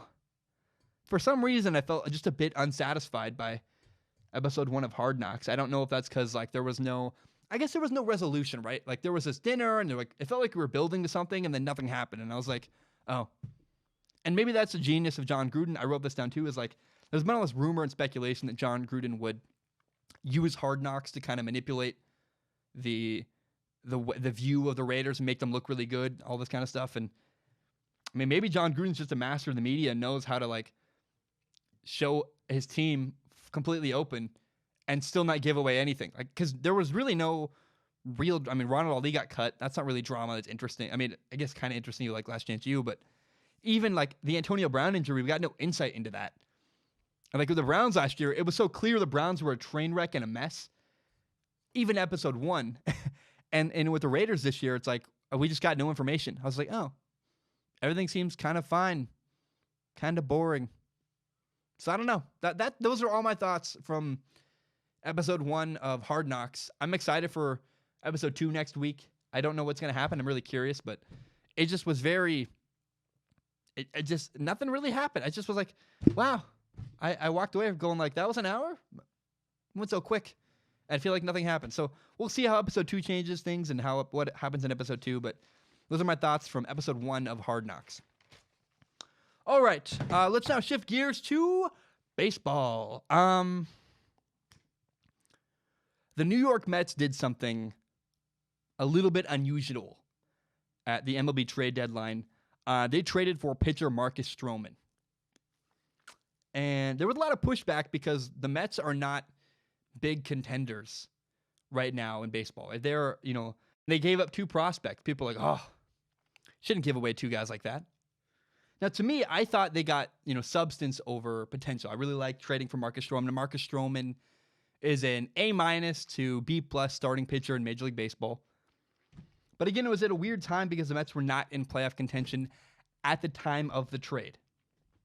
Again, teams usually make big trades at the trade deadline add a starting pitcher or a player or a big starter because they're trying to make a playoff push and get to the World Series. They're trying to make their team a little bit better to get to the World Series. Now, it's funny to me because at the time of the trade deadline, the New York Mets were 11.5 games back in the NL East, so they had no chance to win their division, and the only chance for the Mets to make the playoffs was if they won the wild card. And at the time of the trade deadline, they were 6 games back in the wild card. It was hopeless. They weren't going to make the playoffs at all. So after the trade, the next question was, okay, are the Mets going to trade one of their other starting pitchers, Noah Syndergaard? And by the way, Syndergaard, because I pronounced it wrong in the last video, people got really mad at me. I'm sorry. Shut up. But the rumors that, the Mets didn't like Syndergaard, and so that maybe they brought in Stroman to replace him so they could trade away Syndergaard because the front office didn't like him, yada, yada. Now, what I said was, wait a minute, hold on. How about after you add, Marcus Stroman to your team, look at how much better the starting rotation would be for the New York Mets. I said you'd have Jacob deGrom, Noah Syndergaard, Mark Stroman, Zach Wheeler, Steven Katz. It's a good starting rotation. That could really help your team. And I said if the Mets get hot, they're 6 games back. If the Mets get hot, they could get on a streak, and that's what happens in baseball. Teams get streaky very quickly. If they get hot at the end of the year, they'd have a chance to push for the playoffs and maybe make it. And I was like, I really like what they're doing. How about they keep all their starting pitchers, and they make a push and try to make the playoffs? And I just really wanted the Mets to try for it and try to be interesting. Well, guess what? Guess what happened? If you look at the standings right now, while I'm speaking, I just looked it up. The Mets won today. They are now 1 game back in the wild card. Unbelievable. They're 8.5 games back in the NL East. They're not going to make the playoffs that way. But they could make it through the wild card. They, again, are 1 game back out of the wild card race. That's unbelievable. They've made up 5 games since the MLB trade deadline. Unbelievable. I just think that's awesome. The Mets are 2 games over 500. And I just go, oh, I love it so much. I really am excited and curious to watch the Mets moving forward. I love it. I'm glad they traded for Marcus Stroman. I'm glad they kept Noah Syndergaard. I think they have a good starting rotation. And I just am so curious to see now if the Mets can get really hot and make the playoffs.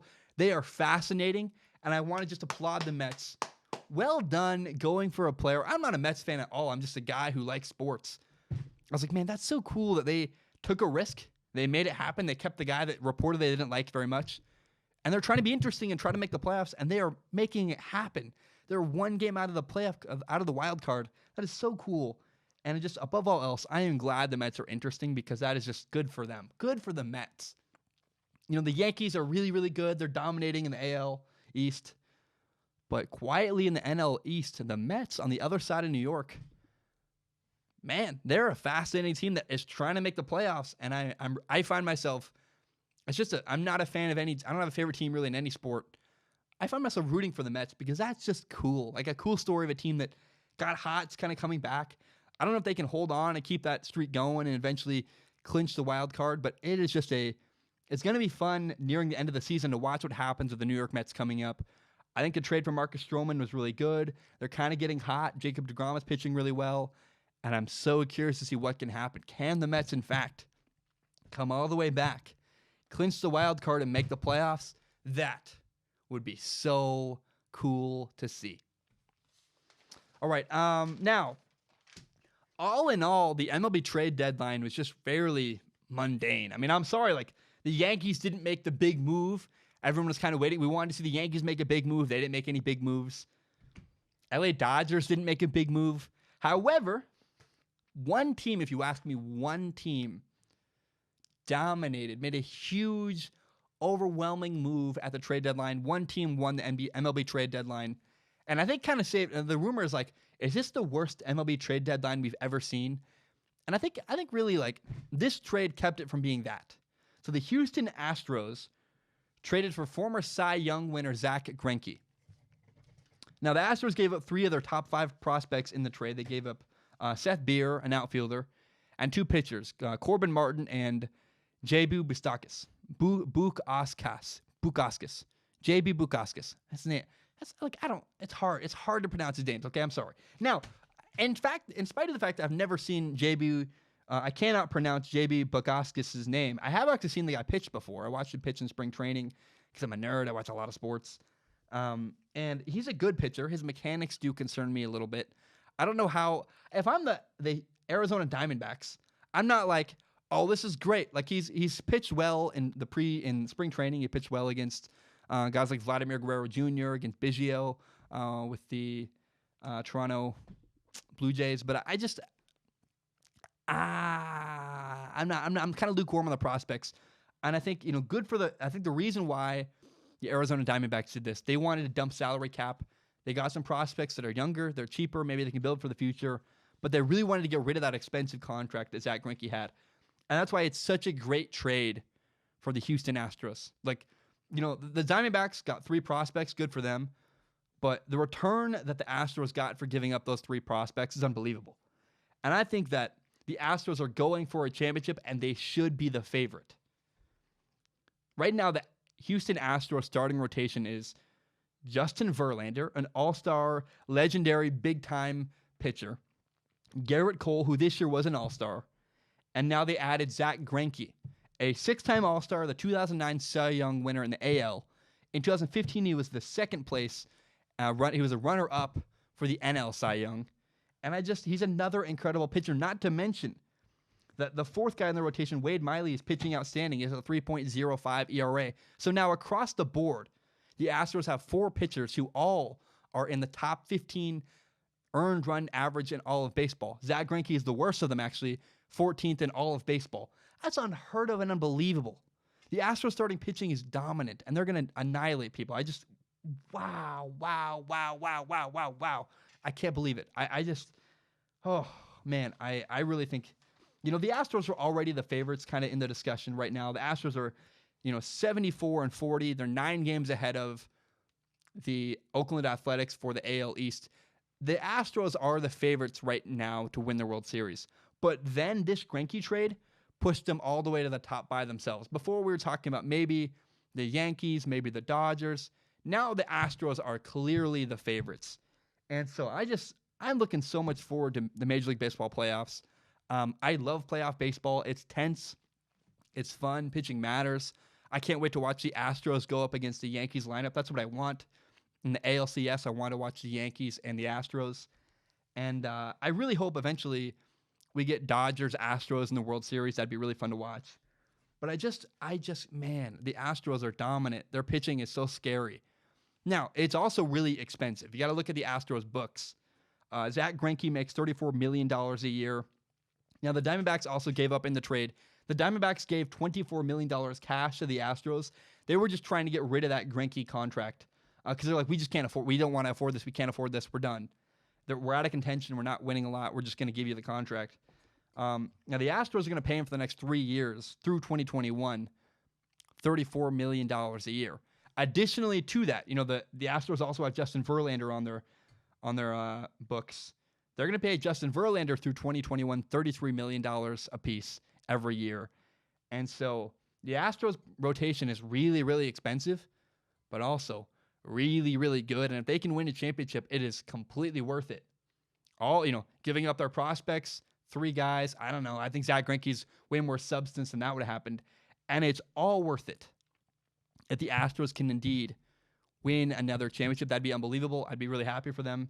And I think they should be the clear favorites to win the World Series.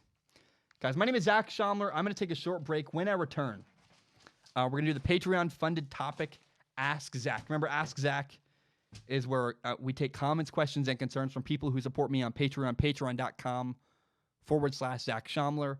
We're also going to talk, in this segment, we're going to talk about 18-game regular season. We're going to talk about the Super Bowl a little bit. I'm going to share my thoughts on the media a little bit more than that. We're also going to talk about with Trevor Lob. There's an interview coming up the end of next segment with Trevor Lob, a guy who snuck into a ton of Warriors games, snuck courtside. It's going to be really interesting, a fun interview. Guy I've known for a while. Guys, my name is Zack Schaumler. I will be right back. All right, we are back.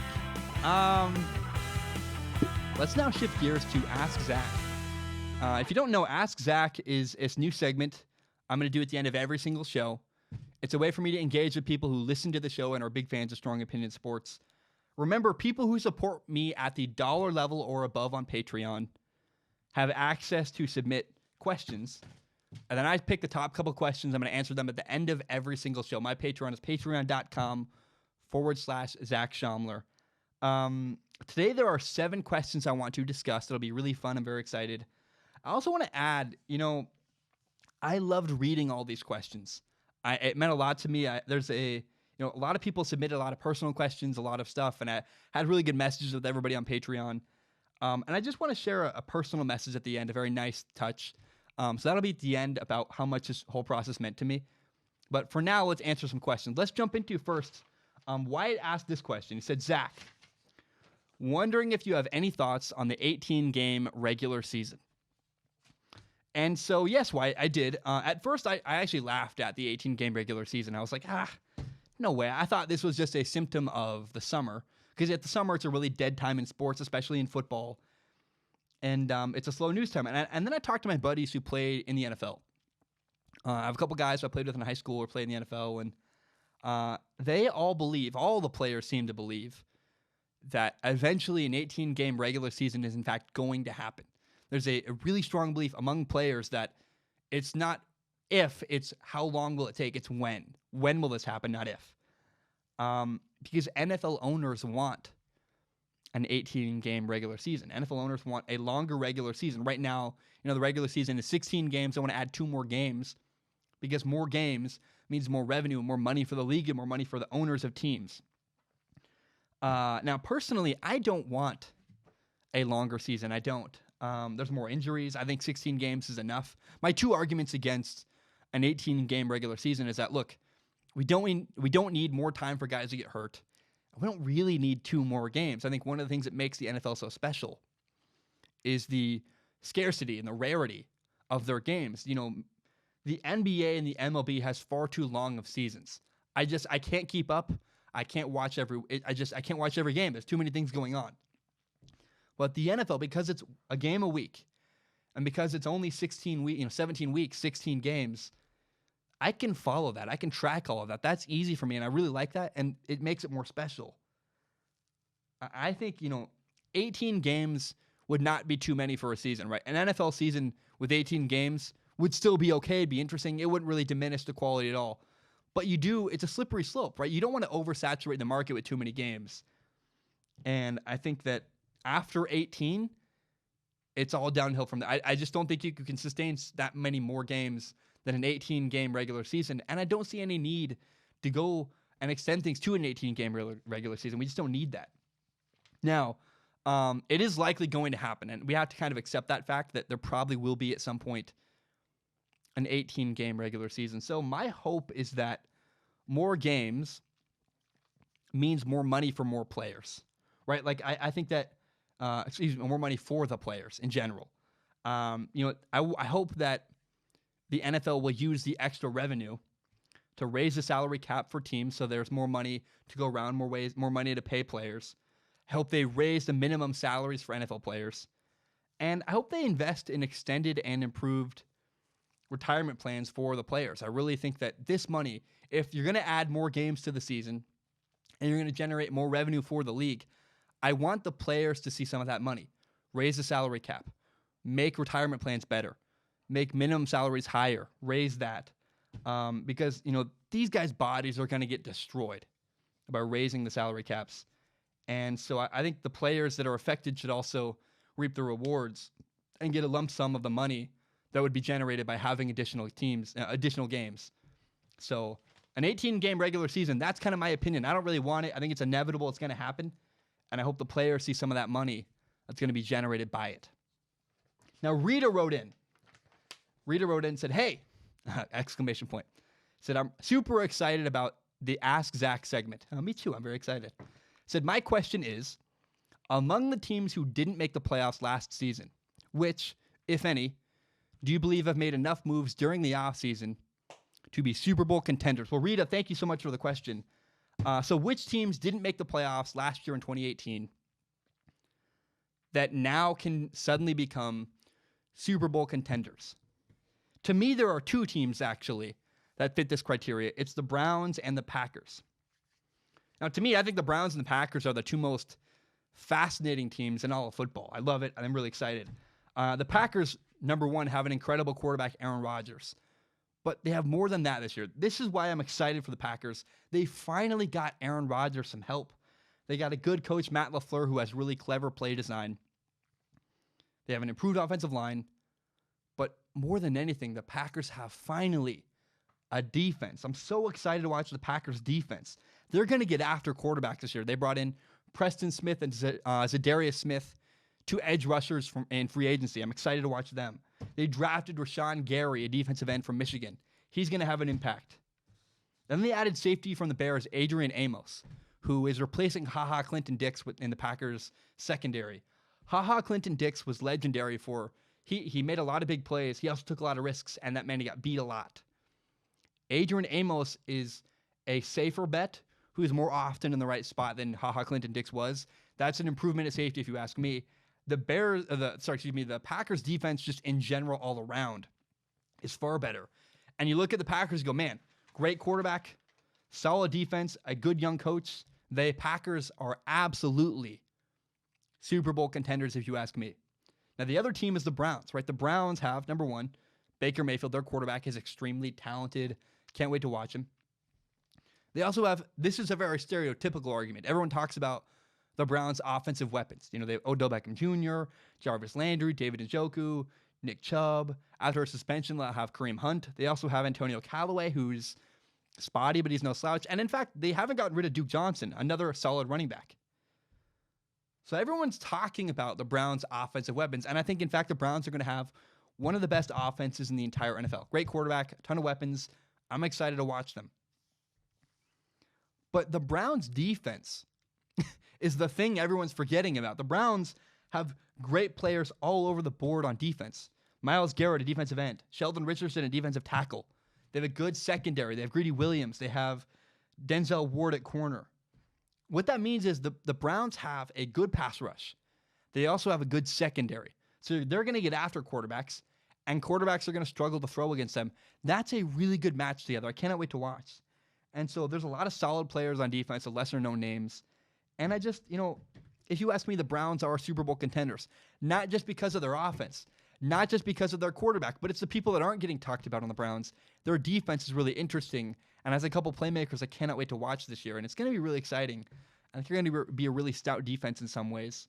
Now, again, the two teams I think that missed the playoffs in 2018 that have a chance to win a Super Bowl this year, the Browns and the Packers. Now, also, you got to acknowledge just one more thing before we move on. They both have the same fatal flaw. They both have massively improved. They have a chance at the Super Bowl, but they also both have questions about their attitudes. Could Aaron Rodgers' attitude be the downfall of the Packers? Could Baker Mayfield, the Browns quarterback, his attitude, could the attitude of Odell Beckham Jr., could the locker room of the Browns fall apart? They both have that same question. Not only could the Packers and Browns, like any team, have their chances at a Super Bowl get ruined by injuries, but drama's a real storyline you got to watch with both the Packers and the Browns. How does drama affect their seasons this year, if at all? Could that be the limiting factor that holds them back from winning a Super Bowl? Rita, thank you for your question. And those are the two teams I think that didn't make the playoffs in 2018 that have a chance to win a Super Bowl. Alex asked me this. Alex asked me a question about baseball. And I love this question. Alex said this. He said, I think this is how I ask you something. Not sure, but here it goes. Alex, good job. You in fact found the right avenue. So, by the way, on Patreon, send me a message, comment on a post. I will find your comment. I want to find everything I can. It's really nice on Patreon because I don't read every YouTube comment. I don't read every Instagram DM I get. But on Patreon, I can read everything. It's doable. It's there. It's all in one place. I'll read everything. So find a way to bring up your question on Patreon. I'll find a way to read it. I want to answer your guys' questions, and it's awesome. So Alex says this. Alex says, since you say you're not a numbers and statistics guy when it comes to sports, I was curious as to what your thoughts are on the movie Moneyball, if you've seen it. Alex, I have seen Moneyball. First of all, Moneyball is actually my favorite sports movie of all time. I love it. I'm a huge fan of Brad Pitt. I think Brad Pitt is, I love the guy. I loved him in Troy. I loved him in Inglourious Bastards. I think that's a movie I'm naming right. I think it's that one. I loved him in Fury with the tank and Shia LaBeouf. I just love Brad Pitt. I also like Jonah Hill. He's fantastic. And if you haven't seen Moneyball, I'm not going to spoil it, but I will say it's a story of how the Oakland A's built a playoff Major League Baseball team with a really limited salary. They use analytics to build their team and built it much cheaper than other teams at the time.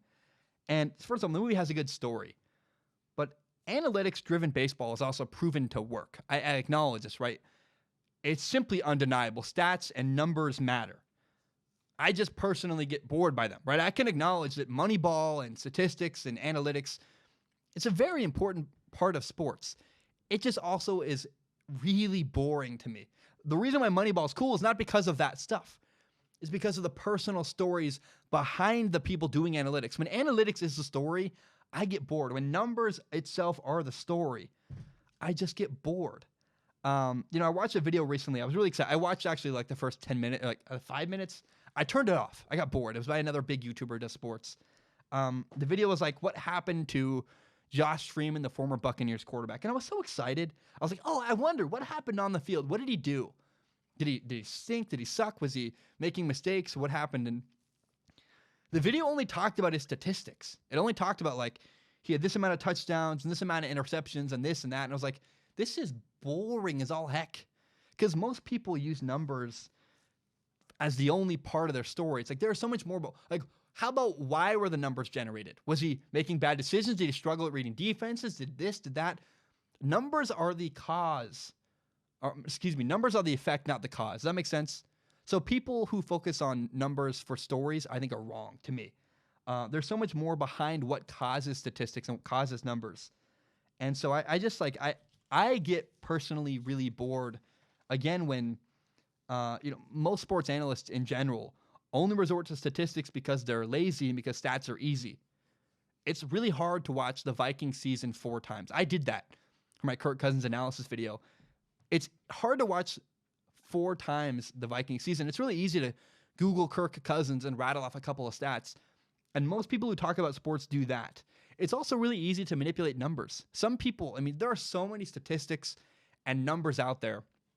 And many of the stats people cite are just irrelevant. Like, they're just useless. Like, you found some random thing that, on 3rd downs in Tennessee when it's raining, Marcus Mariota is bad. It's like, dude, who cares? Who cares? It's not a relevant statistic. That's some crap you found. You found some weird tendency. It's like, it's not really relevant to the sport. So Moneyball is cool because it deduced baseball to a formula.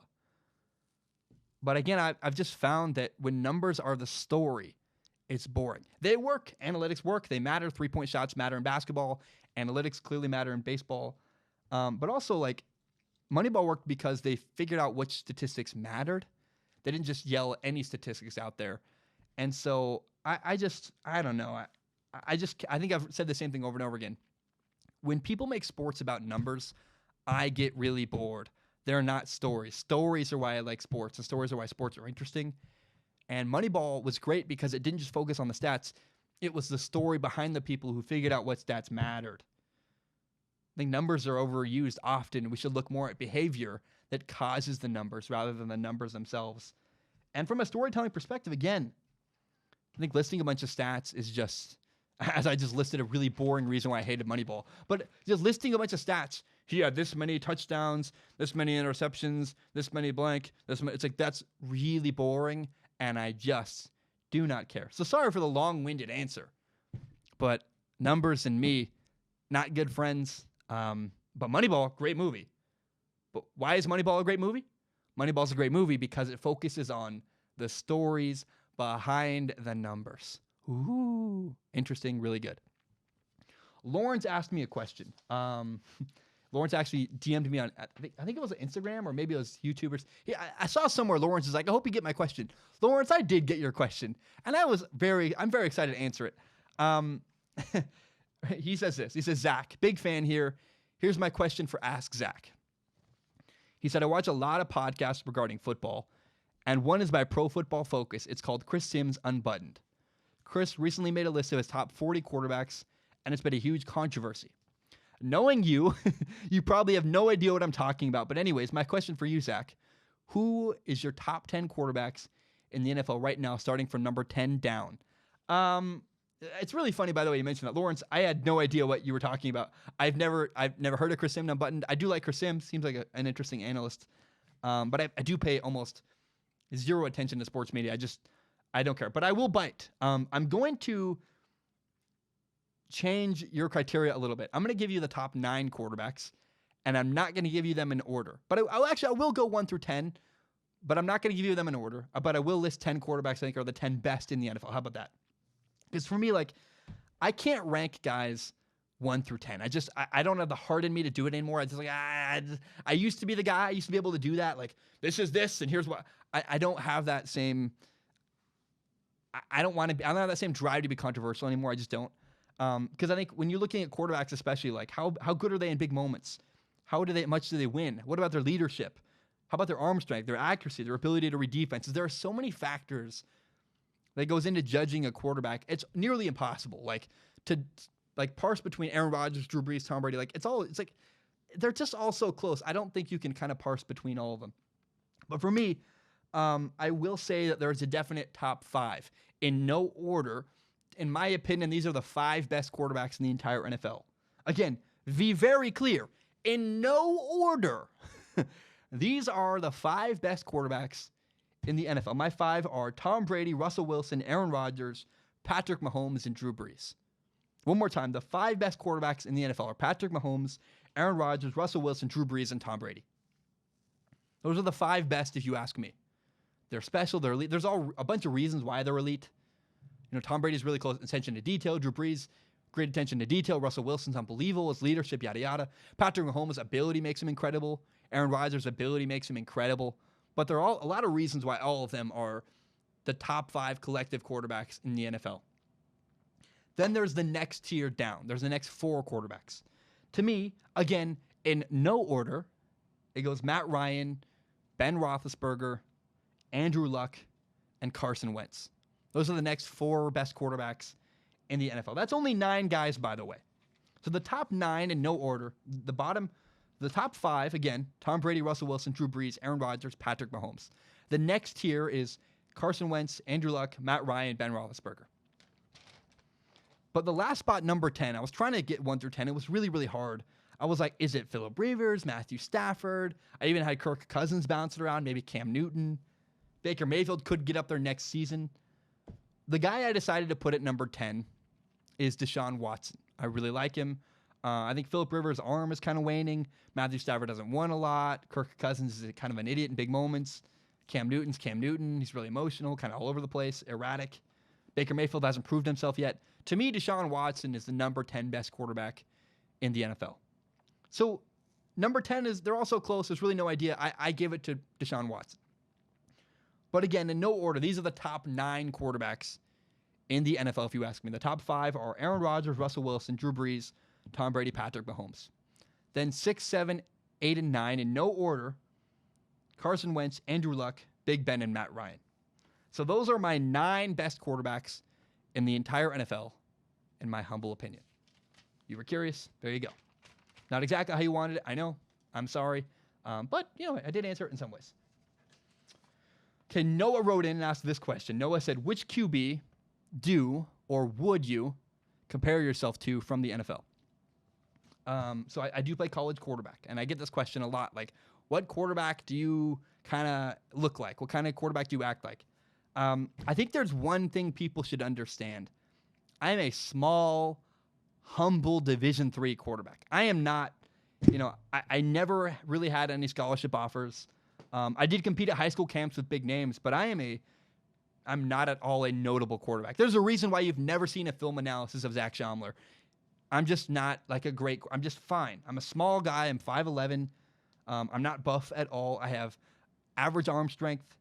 I'm just not really comparable to any NFL quarterbacks. But I will say this. If I had to compare myself to anybody, I do model my game after former Washington State quarterback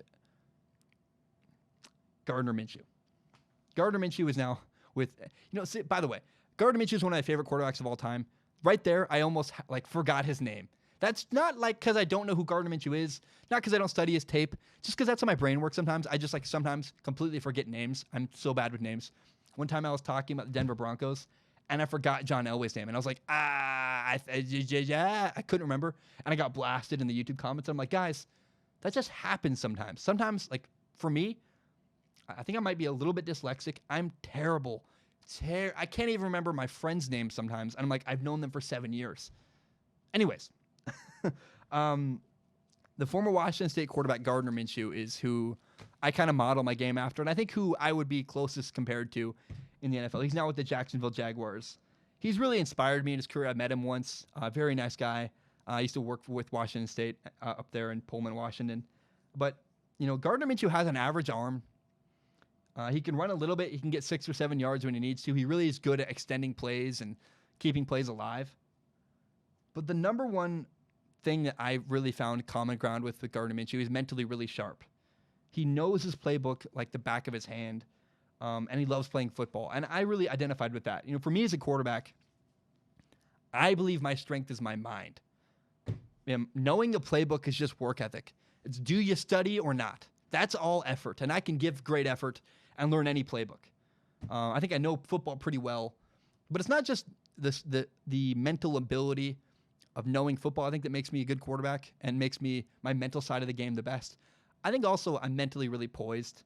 I work really hard, and I've done a lot of work and journaling and all kinds of stuff in the last couple of years since my brother died to get to an emotionally comfortable level where it's just I'm pretty even keel. I'm not the biggest or the fastest, but I know a playbook really well. I try to be really even keel so that when I throw an interception or I miss a throw or a guy's doing better than me, I just stay level and can handle the highs and lows that come with football. When other guys' brains kind of fall apart and they make a mistake and they become a huge mess.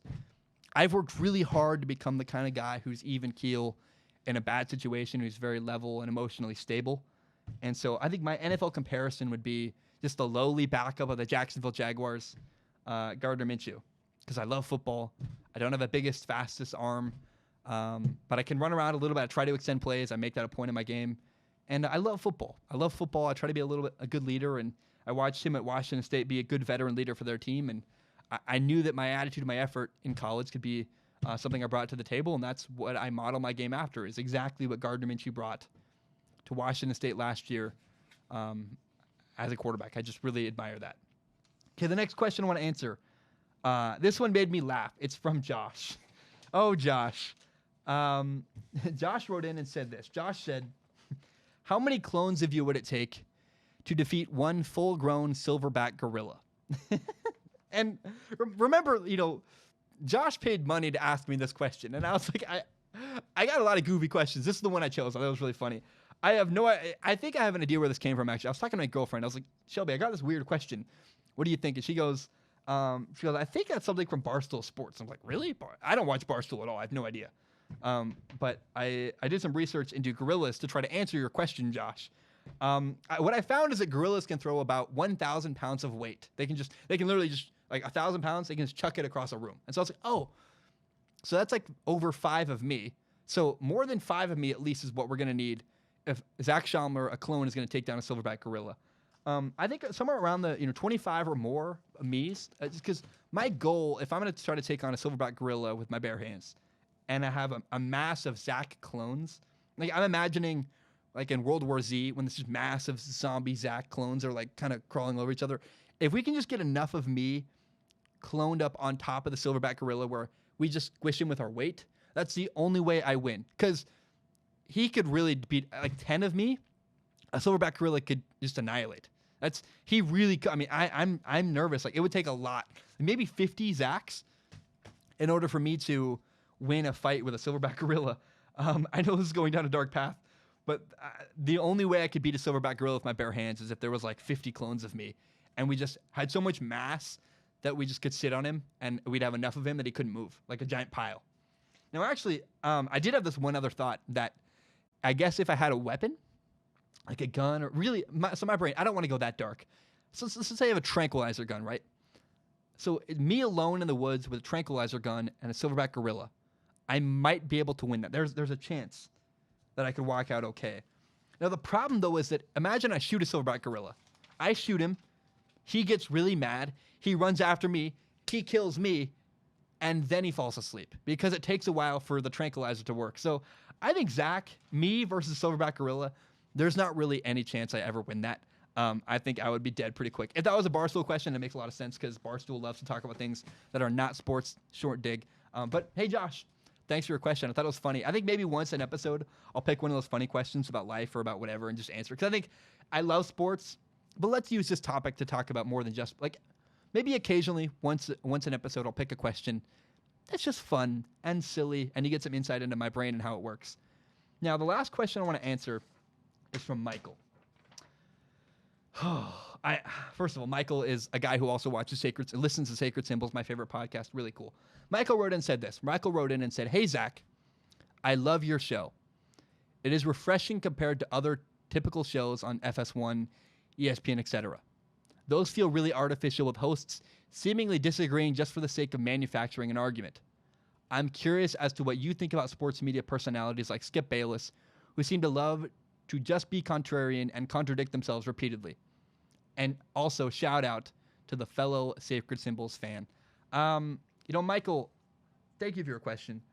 I do respect guys like Stephen A. Smith and Skip Bayless and Colin Cowherd. They're professionals. I mean, they're performers, really. And they're just trying to get reactions from people. I intentionally don't watch those shows. I don't like them. I used to kind of tune in a little bit in high school. My biggest problem, though, with the approach of most people in the sports media is they say too much. There's just too much out there. Colin Cowherd has a 3-hour show 5 days a week. There's not that much content in the sports world. Most of your show becomes filler. There's not enough sports for all of that. And people talk about nonsense and filler crap. And that's where I try to be different from the rest of the sports world, is my show is not filler at all. It's very to the point. I don't talk about, when I was a kid, I listened to Dan Patrick one time. And he talked about cheese sandwiches for like 15 minutes. And I was like, dude, I don't care about cheese sandwiches. I'm watching sports. I want to hear about sports. And so, like Barstool Sports, I know people love them. They don't really talk about sports very often. And so, like Dan Patrick is the one that infuriates me the most. Like, so the three biggest people in the sports media world for me as a kid growing up with sports radio: Jim Rome, Dan Patrick, Colin Cowherd. Colin Cowherd is my favorite. I liked his life analogies. I felt like you could get more out of sports than just sports, because he always talked about like a life lesson and this and that. And I like that a lot. That's kind of the approach I've modeled myself after. Jim Rome, I never liked, but I always have respected how hard, especially once I started doing a podcast. I was like, man, Jim Rome, love him or hate him, the guy prepares really hard and is always ready to go. Dan Patrick is really lazy. He doesn't do any preparation. It seems like he just sits down and talks. He has people on. Most of his show is just interviews and phone calls. And when your show is just phone calls, you're just filling time, listening to nonsense, it's just crap. And I don't like it at all. But again, Colin Cowherd, in my opinion, prepares the hardest of anybody in the sports media. I respect him a lot. But again, you don't need 3 hours of content from anybody. It just, it's too much. And so a change I made in my life recently in the last, 6 to 8 months, I completely stopped watching any kind of sports opinion shows. And everything you can think of. I don't listen because I get accused of copying people and it's really annoying. I don't like it at all. And so the only way I can be sure that I'm really saying what I believe in is my opinion is I just don't listen at all. Therefore, when I say something, if me and Jim Rome have a similar take and someone accuses me of copying Jim Rome, I can honestly answer to them, you know what? I've actually never once listened to Jim Rome. So at least not in, I listened actually never to Jim Rome. I listened to like a couple of his bits on YouTube. He's pretty good at that. His show is boring to me, but I can honestly answer, like, if what's a great example? Let's say the Browns start the season 6-0, and at that point we have the same take on the Browns.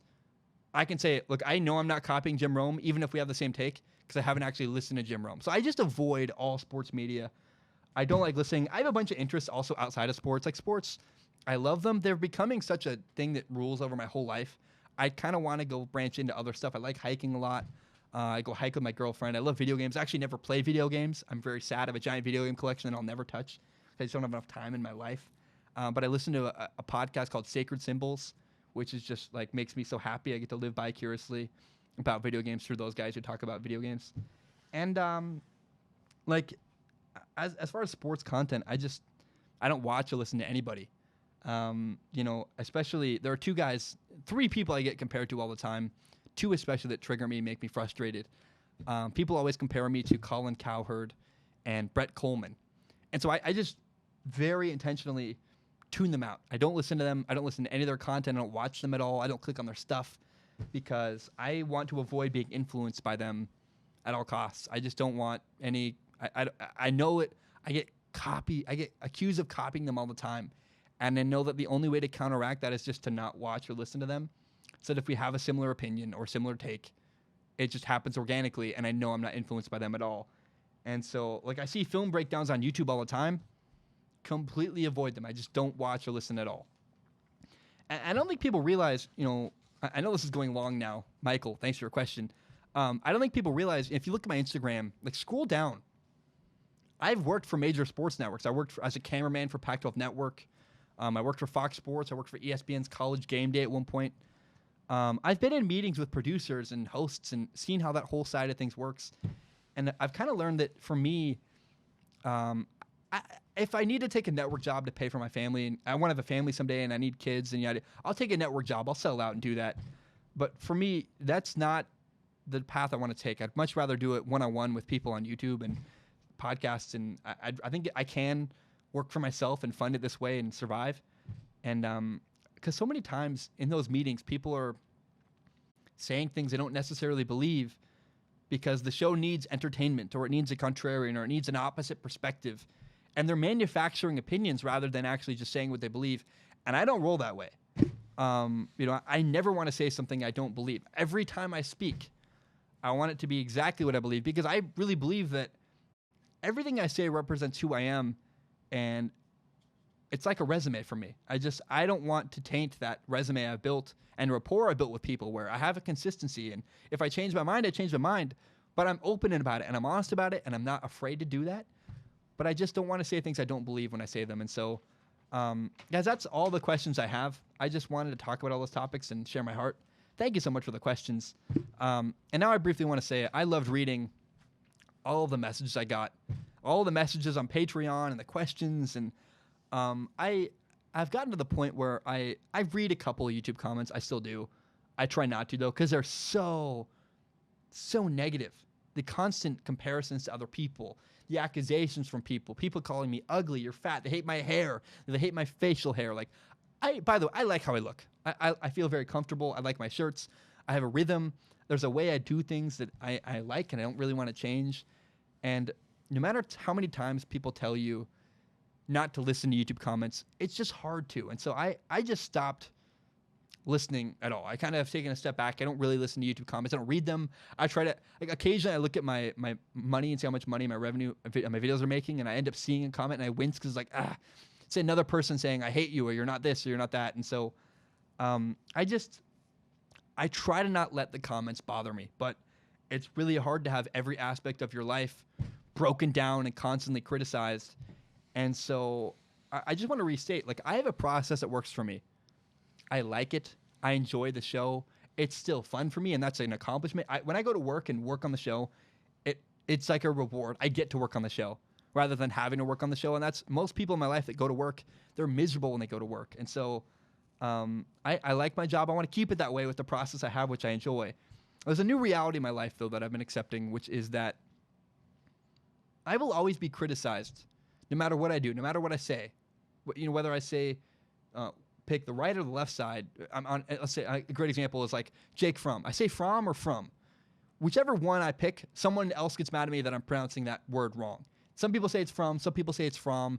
No matter how I pronounce it, somebody's mad at me. And so I've just accepted that I'm going to have people mad at me all the time, no matter what I do. But all the numbers of messages and the comments and just all completely overwhelmed me. And so I just stepped back completely, and I felt burned out. But what I really like about Patreon is it's a little bit different. I'm happy to stick to only reading messages from Patreon and from you guys who support my show. And all the questions I got and the conversations I've had were about sports. And that's so cool, because that's why I started Strong Opinion Sports, because I love sports. I love having debates about sports. They're my favorite things. And so to get comments and questions from people who are passionate about sports, even if you challenge me. Some people have said, like, Zack, you were wrong about this, but I'm still going to pay you $1 because I want to have a respectful discussion with you. That's great. I don't mind being challenged. Can we have a respectful dialogue? That's what's interesting to me. And so reading stuff on Patreon from supporters who are willing to pay a fee to have this discussion, like, that's awesome, because it filters out some of the nastiness. And it reminded me why I started doing this. I love sports. I love discussing sports. I love sports stories. I love debating. It's fun. Building an argument is one of my favorite things. I love working at my desk and writing something. And so I just want to say thank you for the people who submitted questions and submitted comments. And I'm excited for the future of Ask Zack and the future of Strong Opinion Sports. I'm so sad that I'm going to go on a break briefly for my college football season. I know it's a painful thing that I don't even feel fully good about yet, but I think it's the right thing to do. I think taking a break for my football season is the right thing to do. We're not there yet. We have probably 2 more episodes left of Strong Opinion Sports to release before we do take a break. And the last thing I want to say is that if you want to pay me money to send me nasty messages about how much you hate me and I'm fat and ugly, I am happy to take your money on Patreon. Pay me $5 to crap on my facial hair.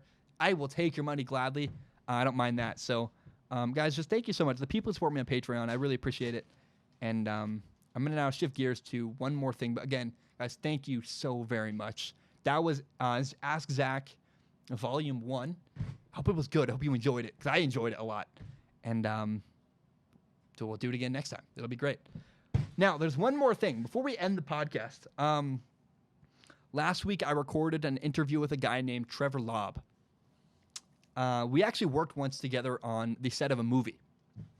We worked on a set of a movie in the Bay Area. He made a video on YouTube the other day that got over 240,000 views. It's called Sneaking Courtside to Every Golden State Warrior Game in 2019. And it got some national attention. I was like, oh, wow. It's kind of weird. I admit it was kind of interesting and curious to see a guy I know on my phone on national headlines like Bleacher Report. I was like, what the heck? Oh, my gosh. And so I called Trevor. I was like, Trevor, what's your story? Let's hear what happened. And so I had no idea what to expect going in. It turned out to be sort of fun. And so now I'm going to cut to the interview. Please enjoy that now. Hey, what's going on, Zack? What's up, man?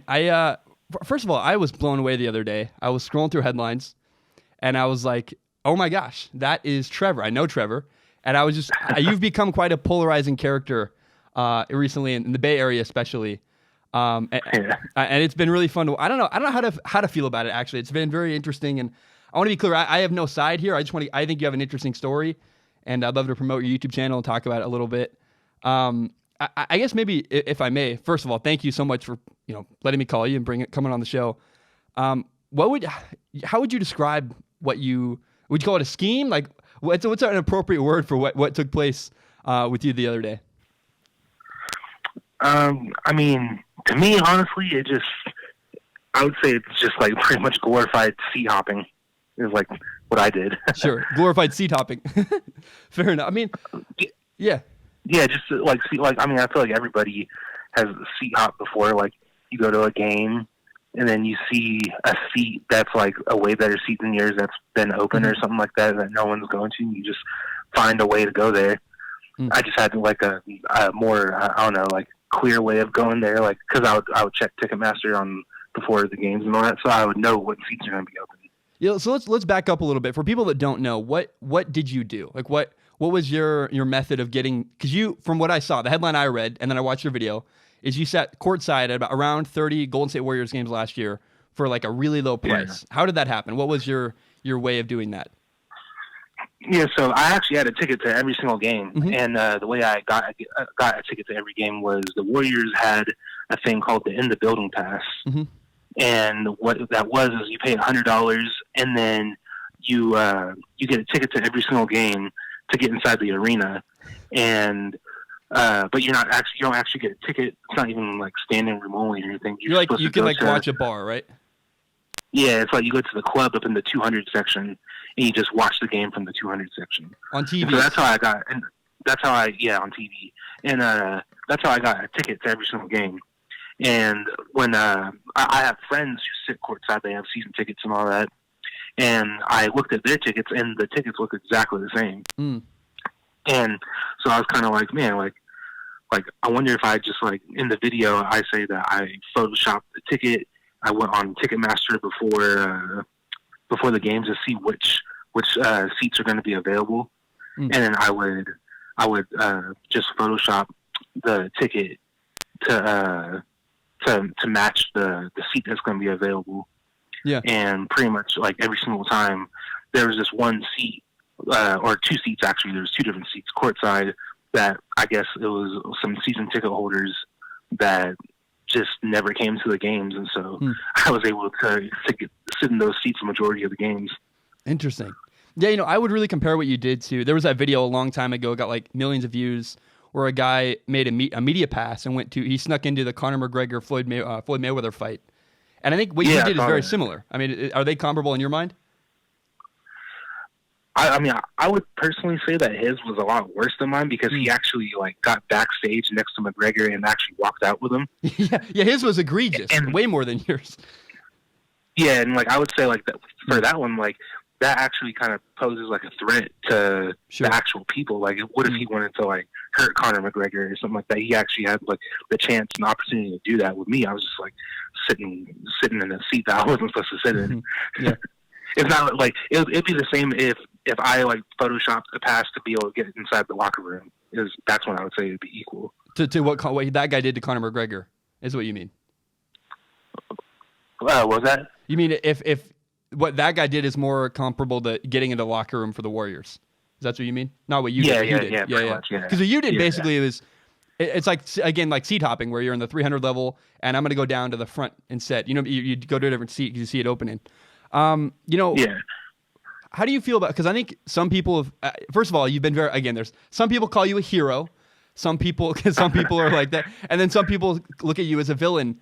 What's it like, first of all, to have such a different reaction from different people, and then how do you respond to people that would call you a villain? How does that make you feel, and what do you think about all that? I mean, I think most people. I think this is what it is. It's like a lot of people think like it's cool that I did that, and like I respect that opinion. And like, because I mean, it was pretty cool. It was like pretty much like the funnest time I've ever had. Like, it's probably a thrill. Ever, because like I've always wanted to sit courtside at Warriors games, and I've never been able to just because obviously it's like so much money, especially now. Yeah. But people that the video actually got taken down from YouTube for a period of time, but now it's back up because I appealed it.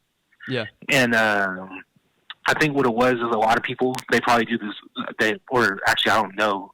But like, or I mean, it's not that I think that I know a lot of people do the same thing, and they kind of like were probably mad that I like exposed like the secret, even though it's not really a secret. Like, they think that the people that run sports organizations are dumb?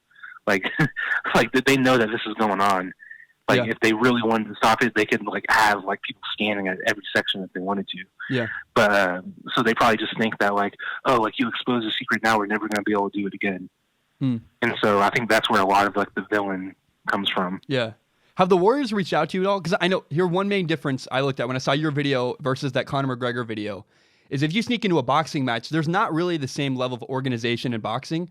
Whereas the NBA is a very much more defined league. They're a lot. I would think they're a lot more strict. Have the NBA or the Warriors reached out to you at all? No, I haven't got reached out by anybody from the NBA or the Warriors. Yeah. But I would say that I'm not really like out of the clear yet because I don't know if you saw the story of the guy who faked the media pass to get into Game 7 of the Finals in 2016. Have you seen that? I didn't see that. No. What happened there? He pretty much did the same thing as the Conor McGregor guy. He faked a media pass saying that he worked for Bleacher Report, and then he was able to get inside with a media pass, and he just watched Game 7 and everything. But he said I actually DM'd him on Instagram, and he replied to just like saying what his experience was. Yeah. And he said that they didn't reach out to him until like 2 months after he even did it. Yeah. So that's kind of like, I don't know. Like, I guess I'll probably be taking like a little easier breaths after like 2 months if they still haven't reached out. Well, see, when I met you in San Jose, you're a Bay Area guy. You're a lifelong Warrior fan. Is the fear that something might happen? Because I know you love your team. Is the fear that you might get banned for life or something like that? Is that a real legitimate concern to you? I mean, like that would suck, but the whole reason why I came out with the video because if I was still in the Bay Area, I would still try to find ways to go to Warriors games and all that. But pretty much after the season, I moved to LA, and so at that point, I knew that like I wasn't really going to be able to go to that many Warriors games anyway. Yeah. Like if any at all, if I like when I go back to the Bay Area. But so that's kind of why I made the video. I was like, well, I feel like this is like a super dope story. Yeah. And like I feel like people would enjoy it and like how like people would call me a hero for it or whatever. but yeah. So I thought it was just going to be like a cool story to tell, and I thought like I might as well try to get the views. I think one thing is undeniable in this story is when you're an uncle someday or have, you're around little kids, this is like a cool Uncle Trev story. Like, you're like, back in the day, Yeah. I did this crazy thing. That's, if nothing else, it's a good story. I do acknowledge that. And I think anyone should be able to acknowledge that. It's a funny, interesting story. Yeah. Definitely. So you did doctor tickets. Is that, I don't think, again, we've seen that a bunch. Did YouTube take the video, or did YouTube take the video down? Did the NBA take the video down? Because there was a period where the video got taken down completely. What's the story behind that? What happened? At first, I thought that what kind of like, I don't know, it kind of like put a little fear in me. I was like, oh man, like the Warriors must have like had this taken down or something like that. Yeah. But then once it came back up, it kind of like confirmed to me that like, oh, if the Warriors were the ones that took this down, like YouTube wouldn't have put it back up. So it must have just been so many people that were like butthurt in the comments must have been like flagging the video or reporting it or something like that. So they had to take it down.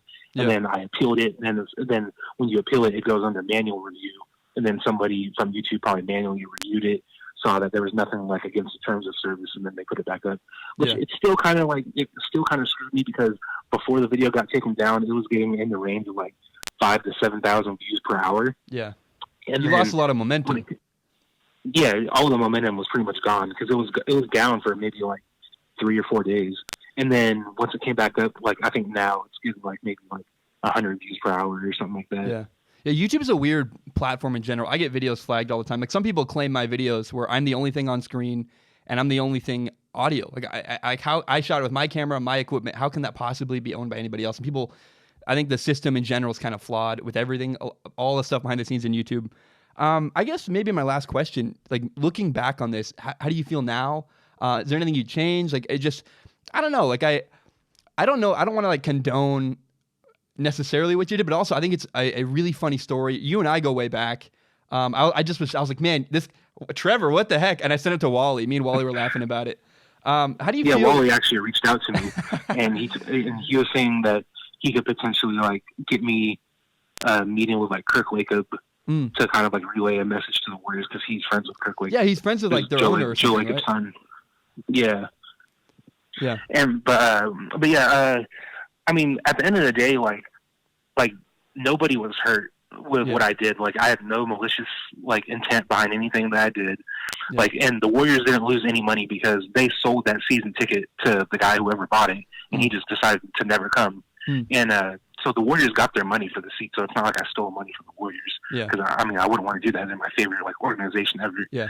And the guy didn't lose money because he had it up for sale on Ticketmaster, and it just didn't sell. So I mean, I guess he lost money in that regard, but like it's not like you weren't taking money from him. It just didn't sell. It wasn't. Yeah. Yeah. And it was kind of like the reason why it didn't sell. I know the reason why it didn't sell every time. So he every single game he had, or whoever it was, I don't know if he or she, but they had that season ticket price like way above like what all the other ones were. So like it would just never sell because like the average ticket price for courtside during the regular season, it was probably between like $1,000 to $2,000 a game, and then he would have his on, or they would have theirs on sale for like $3,000 or $4,000. So that's the reason why it would never sell. And I kind of knew that going to the game, so like it was kind of easier to know like, oh yeah, I'm gonna be able to get courtside this game because like I know like no one's gonna buy a $4,000 ticket when they could buy it for $1,500. Yeah. Again, man, I've tried to say pretty clear. I just think what you did is clever. I thought it was very. First of all, I was really surprised it was you. I thought it was super funny. What is your YouTube channel name? Plug yourself a little bit. I appreciate you coming on. Yeah, I appreciate it. Yeah, it's just my name, Trevor Lob. That's my YouTube channel, and I don't only make like these sneaking in videos. Like I have another sneaking in video where I snuck into VidCon on my YouTube channel, and VidCon it's like a convention for like YouTubers and all that type of stuff that happens in Anaheim every year. I was able to sneak into that. I did that like 2 years ago, but that was with no like Photoshop or anything. I just like walked in. That's pretty much the thing. Is you just have to be confident like wherever you walk in, and like a lot of times like people won't even like question you because with the Warriors thing actually like most of the time I didn't have to use a ticket. After like the third or fourth game, like I would just walk confidently. And the people like recognized me, so they didn't even check my ticket or anything. They were just like, "Oh, like, hey, like, how you doing? Like, nice to see you again." And then like they would know where I'm gonna go sit, so they wouldn't even check anything. So I really like you just have to be confident when you go places, and you might be able to finesse your way in somewhere. but yeah, back to the YouTube thing.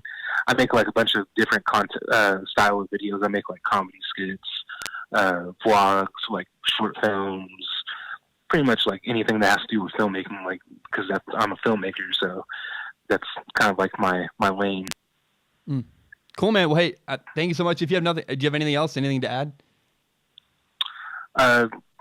Hopefully, if the Warriors are watching this, just know that I didn't have any malicious intent, and I love the Warriors. Steph Curry is like he's up there in like my list of like people of all time, just in general of the world.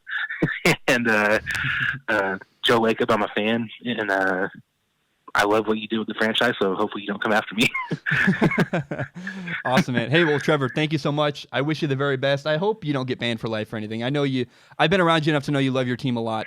And yeah, for sure. Yeah. I mean, the main thing is like I just don't want to go to jail or anything, which I don't think would happen. Like if I had to like plead my case to like Joe Lacob, I'm pretty sure he would understand like where I was coming from. Like as long as I wasn't doing anything like malicious, I feel like they would understand. But like it would suck to get banned for life. But like that's the whole reason I did it, was because like even if I did get banned for life, like it wouldn't really affect me too much since I live in LA. Yeah. Cool, man. Well, awesome. Thank you so much. I wish you the best and hope you have a great day. All right, cool, bro. Thanks for having me on. Yeah, man. Talk soon. Bye. All right, peace. I mean, there you have it, guys. I don't know how to feel. Like, I really don't. I'm conflicted because, like, I don't want to condone lying or sneak. I'm like, it's a good story. Like, it's, and I don't know. I think I'll leave it up to you guys. How do you guys feel about it?